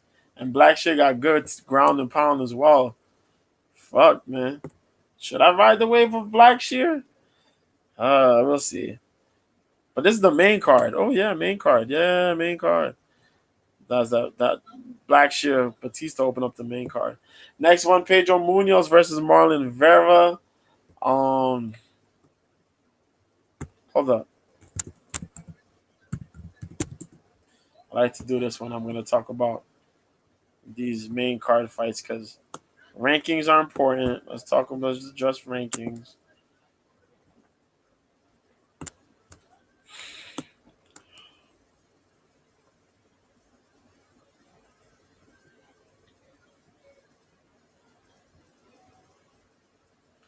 Oh wait, they changed it up. Oh, Weidman versus Tavares is gonna be on the main card. I'll probably change. Are gonna be on the prelims? All right, fuck you, man. Uh, Marlon Vera versus Pedro Munoz is gonna be on this main card. Cause I'm looking at two different things. I'm looking at the UFC.com website, and I'm looking at the thing website. But then I also remembered, yeah, I did skip that. I skipped the Weidman Tavares fight. Wow, I did. Okay, I skipped that shit. My bad. My bad. Oh shit. Chris Weidman, yeah. Chris Weidman's fighting Brad Tavares. OG battle. Brad Tavares is taking the list. Brad Tavares has been in the UFC, first of all, for a damn decade now. Um Brad Tavares came in when he was about 24 or some shit like that, 23, 24 years old. He's been here forever. He's fucking 35 now, which is bonkers. I'll actually pull up when he first fought for the UFC. His official fight was in 2010 against Seth Basinski. He fought on the Ultimate Fighter season 11. But if you want to talk about like, yo, this is the official UFC fight, that was it. Seth Basinski, 2010, June 19th of 2010. We're in 2023, bitches. 13 years he's been with this company, this organization. He has not left. He has fought. He's been injured. He has returned. He's kept his head above water. Brad Tavares has fought a list of who's who. He's going to face the former undisputed UFC middleweight champion. The guy who beat Anderson Silva twice. The Brazilian killer himself, Chris Weidman. Yeah, I said it, the Brazilian killer. Oh my God. That felt so long ago.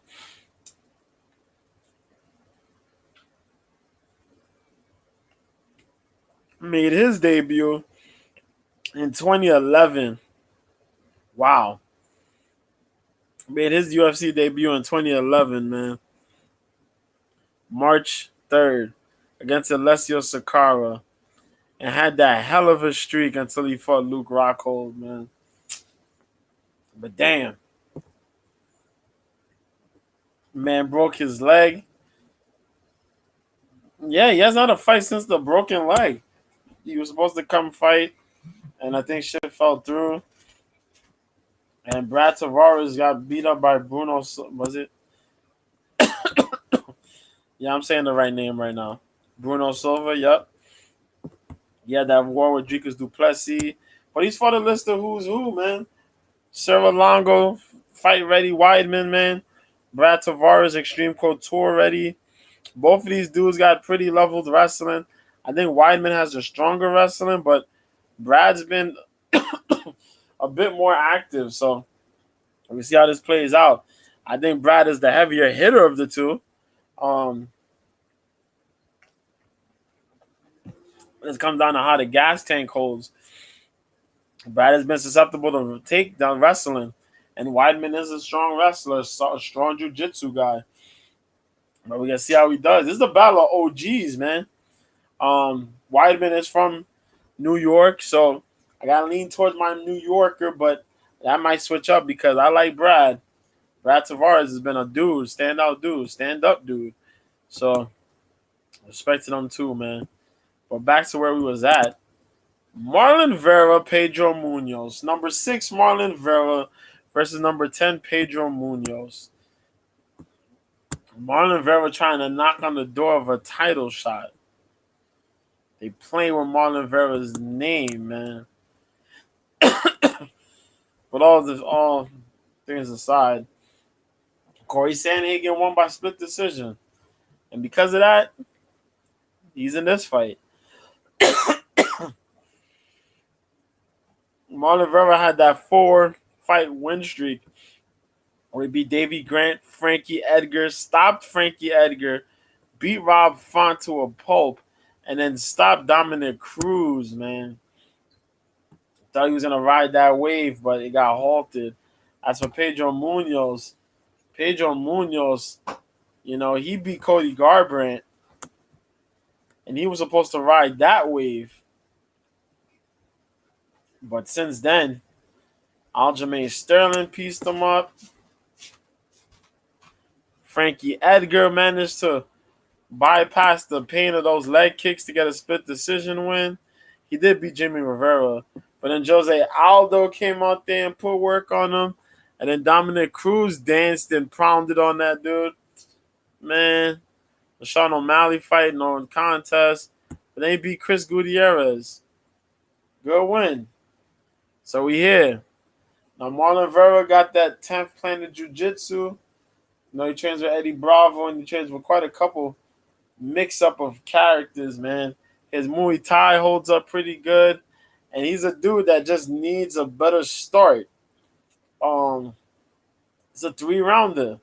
So you need a strong start. Munoz is a fast dude. He's one of the more faster guys at 135. His leg kicks are pretty strong. We know him for his leg kicks. His nice, tight boxing combinations, and his slick jiu-jitsu game. He could grab up yo, what's up, dude? He could grab up a neck, get a guillotine, snatch a back real quick for a rear naked. But sometimes he looks like a deer with the headlights on. You know what I mean? And he's staring out in the void. And that's sometimes bad because that's what happened with him against Cruz. That's what happened to him against Aldo. With Marlon Vera just can't get frustrated. And Marlon Vera got to take advantage of those spots where Pedro Munoz looks so fucking lost. Pedro does have KO power. Vera has KO power. This is just going to come down to who's going to implement their game plan a lot better. And then who's going to go for the kill a lot better. I'm looking at this fight, and I'm like, Pedro got the speed advantage for sure. But I think considering what's happening in this division, I'm gonna hope Vera can pull this off. I'm gonna hope Vera pulls this off. If not, I think this is gonna be a Pedro 3-round decision, just off the speed and the leg kicking alone. It took Vera 4 rounds to figure out where the hell Cruz was gonna be at. If Pedro Munoz could take those lessons and apply them shits here, I think he got a game plan where all he got to do is bob in and out, attack the legs, and get Vera on the ground. Just get him back down on the ground, back on the mat, back on the mat, back on the mat. That's all you got to do. But if not, Vera's going to figure this dude out and just try to counter shot on Munoz. Pin Munoz, get Munoz to do something stupid, bait him into something, and then just land the big counter shots. But that's how I see it playing out, man. I'm not sure about my pick quite yet now. I guess I talked myself out of that shit. Jesus Christ. But how you doing though, brother? How you doing, Gary? You good? You good, bro? The next fight, we seen this like last week or early. No, it was last week. Last week this took off going into the UFC card, or I think it was earlier this week.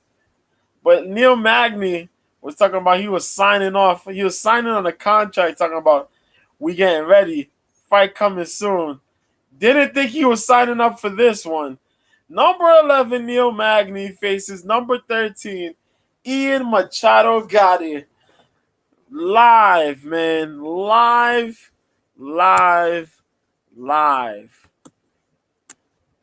On this card, I didn't even talk about the fact that we're in Boston, Massachusetts for this card. But live in Boston, where the Brazilian and Irish contingency will be out and about, this man is going to fight Neil Magny. This is a test. Bro, you breezed by D-Rod. in a shocking turn of events. I never expected him to breeze through D-Rod the way he did, but he did, and that was after the fact that he had a hard time against Kanan Song. That was wild, but Neil Magny's like, bro. This dude is one of the toughest fights we get in that division, but this will be the litmus test. You know, this dude has been picking up wins and losses, wins and losses, wins and losses in his last 8 fights or so. Has Neil Magny done? He beat Phil Rowe, lost to Gilbert Burns, beat D-Rod, lost to Shavkat, beat Max Griffin, lost to Joaquim Silva. No. My fault. He lost to Shavkat, beat Max Griffin. My fault. Beat Jeff Neal, but lost to Michael Chiesa. It's weird. This guy got a crazy pace. He trains at Elevation Fight Team. He has a crazy cardio. He plays the clinch game at the highest efficiency. It's not even about wrestling. It's just about clinch. I'm going to pin you to the cage. I'm going to work. I'm going to pummel you a little bit. You're going to eat a couple elbows. You're going to take a couple knees. This is a lot of control. I just work enough so the control counts. I'm going to beat you on a decision. You can't play these bullshit games with Neil Magny because Neil Magny knows the ways to win. But Ian Machado got it. Ian got it. This dude is proven to be a menace. Boy, oh boy. The combinations, the slick footwork, the fact that he could be in adversity and come back from adversity in a fight. Man, that man's boxing combinations are insane. When he throws up the head kick, it's problems. Oh my God, any combination that comes with the head kick, it's problems. Ask D-Rod. D-Rod learned that firsthand. Oh my God. Eddie has a really good slick submission game. But he's going to bring, this is pressure, man. He's on the main card. This is pressure. But pressure makes diamonds, they say. And if Ian Gary gets this win,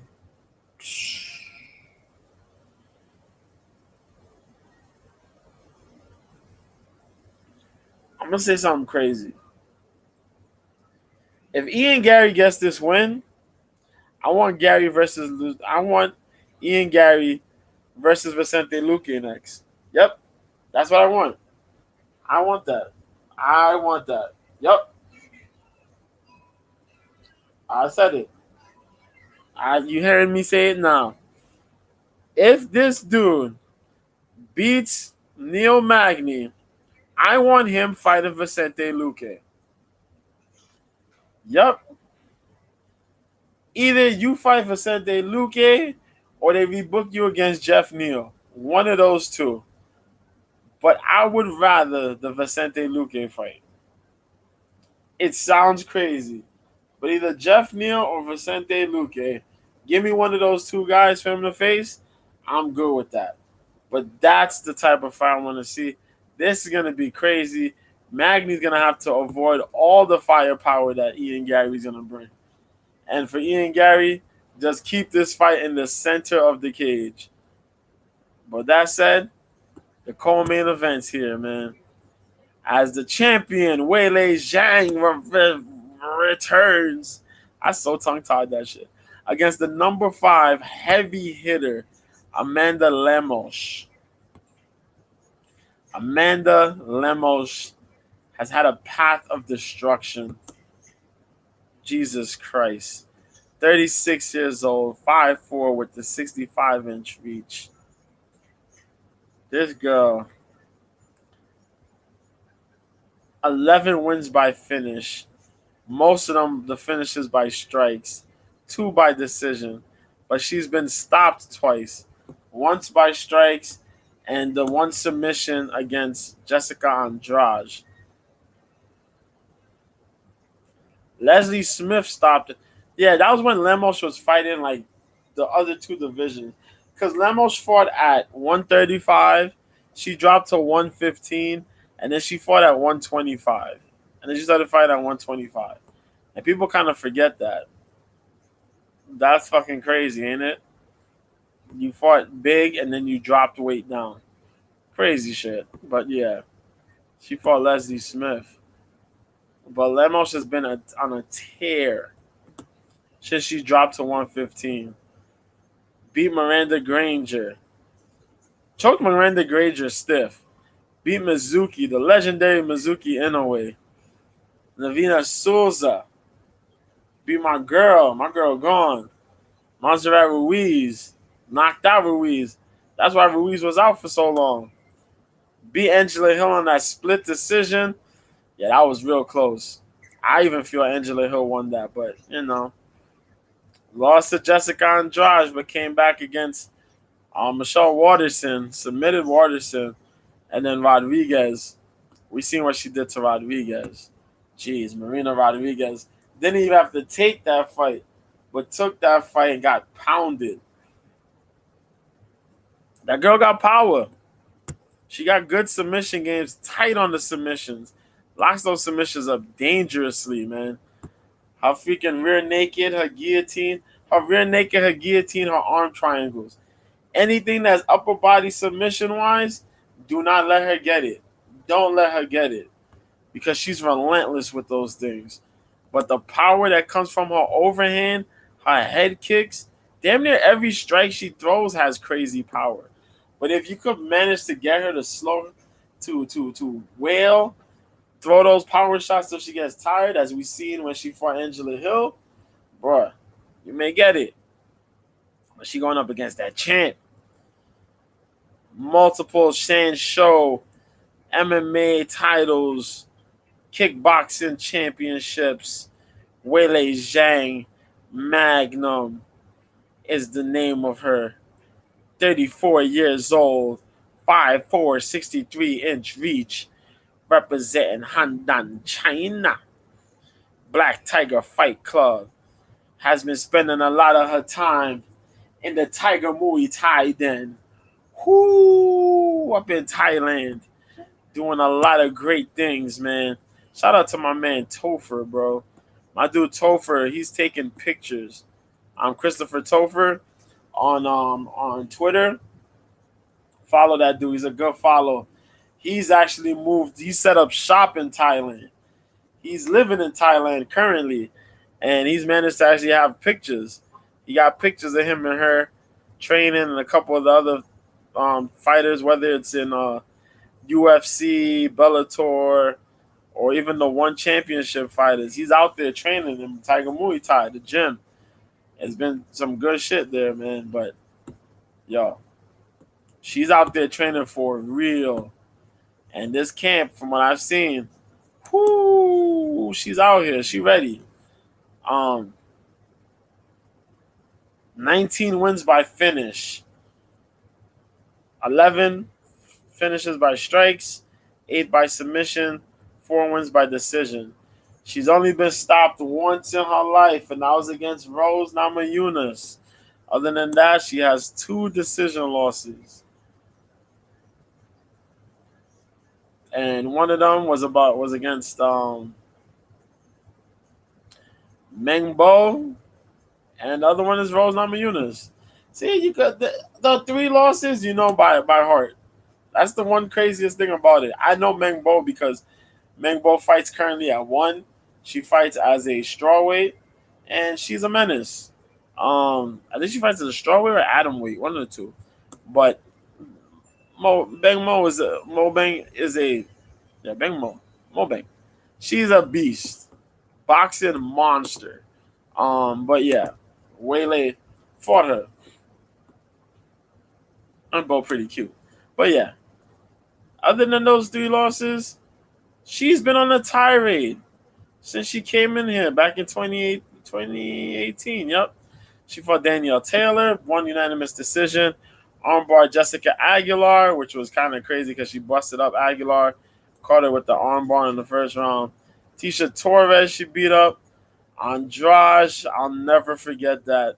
I stayed up early in the morning to watch these fight, those fight in the Shenzhen card. Was it Shenzhen? I think it was Shenzhen. I stayed up 3 o'clock in the morning. That shit was, yup, 3 o'clock. The main card, the main fight started around 8, like 8:30. Fucking shit, man. Shenzhen, man. That was a good ass card too. About she just won her title. She went out there. She tried to go ballistic. She got hit. Andrade tried to go crazy. Where they grabbed the, hit her with the knee, then just snapped. Damn near obliterated Andrade. Then Andrade was talking about she wasn't ready. She the man. And then she fought Joanna Jędrzejczyk in that epic battle. And she had the two epic battles with Rose. Then she fought Joanna again in the crazy rematch where she stopped Joanna spinning back fist and then submits the hell out of Carla Esparza. I feel bad because that was like the sacrificial lamb fight. But yo, Lemos got big power, crazy crushing power in her submissions, upper body submissions. Weili Zhang is gonna have to implement that wrestling that she's picked up, her stronger wrestling, and get some of those Sancho strikes out there. I'm not sure if she's gonna, yeah, get the wrestling. You gotta have to get tight in to fight, but you gotta get inside. Avoid the range where Lemos could snap the big overhand punches and the fucking big ass heavy kicks, whether it's the heavy leg kicks or the heavy body kicks, just throwing those big ass legs up. You gotta avoid that. Lock in, lock in space, take away space, get the takedown, and then pound up on her. Pound up on her. It's all about cutting space. This one for Lemos, you got to maintain space, and if shit gets tight, you got to force the submissions. You got to have to go for the submissions. You know, where she got sneaky submissions. Lemos got, so Weili got to try to cut distance, avoid submissions, and just put your game plan to test. Lemos distance, so you can land the big shots. Very eventful co-main event. But people ain't really talking about it much, I guess, because of the language barrier. But fuck that. The ladies are going to represent. The ladies are going to represent. And then that leaves us with our main event. Aljamain Sterling versus Sugar Sean O'Malley. New York, New York. Aljamain Sterling, man. A lot of people never expected Aljamain to be a UFC champion. They didn't expect Aljamain Sterling to be top 10. Nevertheless, be a UFC champion. But here he is, man. Serra-Longo team. While his homie's going to be fighting on the prelims, Weidman, he's going to be out here on the main card, the main event. Serra Jiu-Jitsu, 34 years old, 5'7", 71-inch reach. Yes, sir. Represent New York, New York. 11 wins by finish, 11 wins by decision, 1 win by DQ. He's only been knocked out one time. That was by Marlon Moraes. And his 2 decision losses, Rafael Assunção and Brian Caraway's bum asses. Nah, respect to Rafael Assunção and Brian Caraway. That was when Brian Caraway gave a damn. That's who he won that. And when Rafael Assunção always gonna be an a-hole when it comes to decisions. Let's be honest. That's his thing. He's an a-hole when it comes to decision fighting him. When it comes to fighting him, he's like the decision dude. He knows how to get a decision win, no matter. But yeah. Freaking Sterling, man. Sterling's on a streak. Sterling's on a hot streak. 9-fight win streak. He gets 10 wins. And if he wins this, he moves up the division. Bro, since the knockout, let's see. Brett Johns beat that dude. Stamen finished that dude. Jimmy Rivera beat him. Munoz beat him. Corey Sandhagen submitted him in 1 round in under 2 minutes. Peter Yan took an illegal knee, came back, split decision, win him. TJ Dillashaw beat up TJ Dillashaw. Dillashaw was talking all that garbage. Popped up shoulder, still beat that dude. And then people want to talk about, well, TJ wasn't healthy. That's TJ's fault. TJ's a grown ass man. That's his fault. Say, yo, I can't fight. Nah. He thought he was going to beat him. Cocky asshole. Your shoulder's slipping and sliding. Like as if this man got a whole lubed shoulder socket. Shit is slipping and sliding. Like he's been using KY all of his life. And then fucking, I'm going to talk about, I had an injury. So you was going to go in there and think that you was going to beat Sterling with a popped shoulder? Dislocated shoulder? Constantly slipping, sliding shoulder? Man, get the fuck out of here. And then his biggest win right here, Aljamain Sterling, was Henry Cejudo, split decision win. What am I going to say? The Division III wrestler, Aljamain Sterling, with this combination of the wrestling and his black belt in jiu-jitsu by Matt Serra, bro, he's out here for real. The combination of wrestling and jiu-jitsu makes him a nightmare on the ground. And then he's improved his striking so much. I can't even say his boxing. I should say his overall striking, that he's managing to low-key outpoint people on the feet. It's crazy. Because when you watch him fight, you're like, yo, he's not throwing nothing much. That's not no big deal. Bro. Then you're looking and you're like, how the fuck he managed to land those strikes? When did he throw those strikes? Yo, it happens. I said that shit on Cope's Corner. You look at that shit. He's managed to take over those first round. The first round, he outstruck Yan in that rematch. He outstruck him. He outstrikes a lot of guys real quick. And that's what he does. He puts the pace early with the striking. Then he implements the wrestling. And then uses the wrestling to win these rounds, lock these rounds up. He'll overwhelm the first round to take a round. Then he uses the wrestling. Because if he uses the wrestling, he knows he can get you down, it's guaranteed he can win that round. That's how he fights. And I realized that shit. So he got that. And if he can find his way to finish the fight, he'll finish it. Really good stuff from him. But the number 2 man, Sugar Sean O'Malley, 16-1. Only lost to Marlon Vera. 28 years old, 5'11" with a 72-inch reach. Born out of Helena, Montana, training in Scottsdale, Arizona. Running a 4-fight win streak. And for people who forget, he is a product of the MMA lab. I don't think people really sit and think about that shit. He is a product of the MMA lab.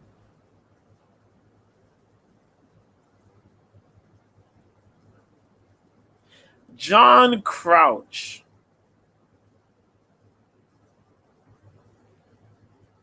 John Crouch trained. Okay?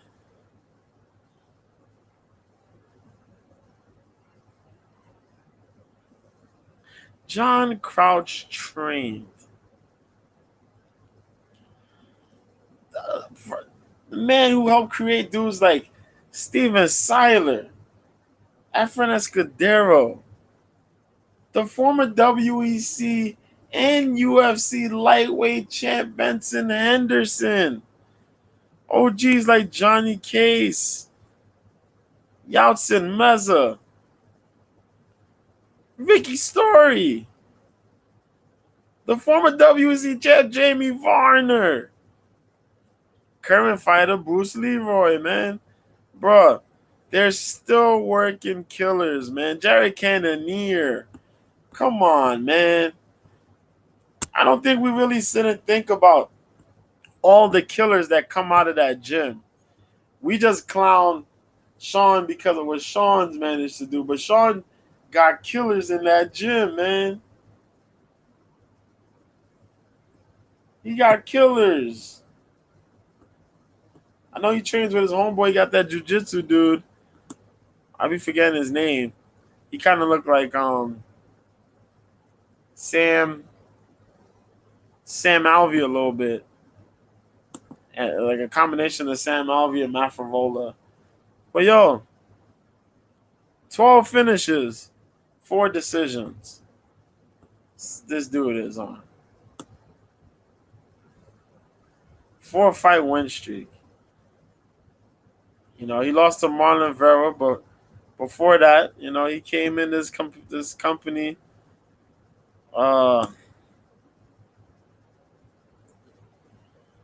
He fought Terrion Ware, won. Andre Sukmatar had that leg injury, but still won. Fought Jose Quinones and stopped Quinones in the first round. Slept Eddie Wineland. Then lost to Marlon Vera. Marlon Vera took his soul. But he came back. Beat Thomas Almeida. Beat Chris Moutinho to the point they had to stop. They stopped. I still have mixed feelings about the Chris Moutinho fight because Moutinho could have probably continued. But damn it, he was too beat the hell up. Juan Paiva he beat. Pedro Munoz, the eye poke. Split decision win over Peter Yan. That dude got leg work. If there's anything you gotta beat Sean stand up. The craziest thing is the question mark on his jiu-jitsu. We seen him in jiu-jitsu competitions, but we never seen him implement his jiu-jitsu really. That's the big question mark into this fight.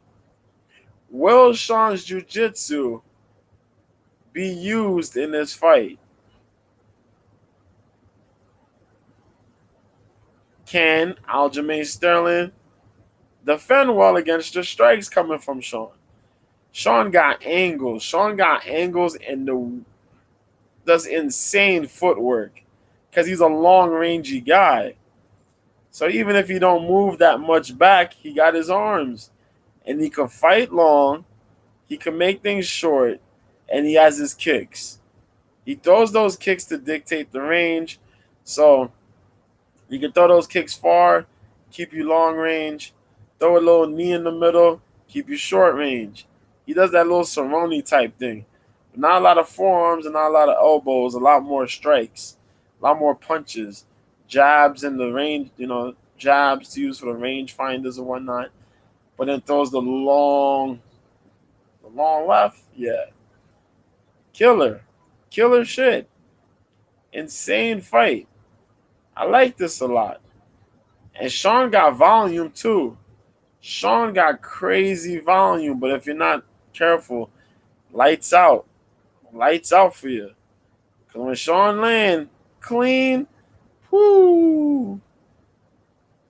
But this fight's going to be a banger. On that one, that main event, I'm going to lean with the champions, man. I think Waylay's going to manage to retain. I think Sterling retains. They just got to stick to the game plans. Have a solid game plan and just stick to it.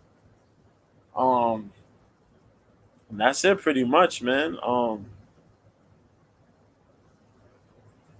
There's nothing really crazy about boxing this weekend.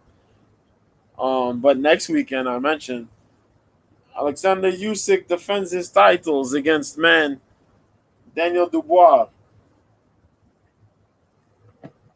I look forward to it. I got to get on with Ted Hicks tomorrow. Other than that, we'll be streaming on Friday on OK Live. The account, Mr. B. I know. Yeah, check me on Twitter. New Year, same B. At Mr. B 1986. Drop a DM me, man. Drop some random questions. I got tweets and retweets and all that cool stuff. I'm on OK Live, Mr. B. Check me out there. I got streams and all that cool stuff. Whenever this fight's going on, I'm around. Check me out. Um, yeah, man. And other than that, I'm done here, man. So you'll be good. You'll be easy. Y'all take care. Enjoy the rest of your week. All that fun stuff. Um, the Contender Series this coming week. I guess I could talk about it. Um, we got some fights going on there. Cool. Luciano Pereira. This will be on week 3 because they changed the time, so it's gonna be back to 8 o'clock. I know the last 2 episodes were an hour early. Now it's back to 8 o'clock. So we got a flyweight fight. Luciano Pereira 3-1 versus Felipe dos Santos, who's undefeated at 7-0, Brazilian. Robbie Ring, who's 6-0, fights the Peruvian Luis Pajuelo. Pajuelo. Okay, Luis Pajuelo, who's 7-1 out of Peru. Josephine Knudsen, who's 6-0, 5-0 out of Sweden. He's going to be facing the Netherlands own 4-1 Isis Verbeek. Yes, Isis Verbeek. I am hyped for this. Isis is 28 years old, out of the Netherlands, strawweight fighter. She's fought in some places here and there. She's fought in China. She took a fight in Glory Kickboxing. She done a couple fights here and there. She did some bare knuckle fighting. Yo, she's done mix up stuff, man. But she got championships in kickboxing and all that cool stuff. So she'll be making her debut, and I'm very happy for it. It's a long time coming. I'm glad to see it. She's fighting a strawweight. Oban Elliott out of I want to say what's that country, man? Wales. There you go. Out of Wales. He'll be fighting the Brazilian Kaique Brito at welterweight, and Eli Aronoff. Oh shit, the Israeli? Yes. Shit. 6-0. Will be facing Zachary Reese at middleweight. So check that out on Tuesday here on OK Live. Check me out on OK Live there. And other than that, man, I'm gone, bro. Just here potting, doing my thing, and that's it.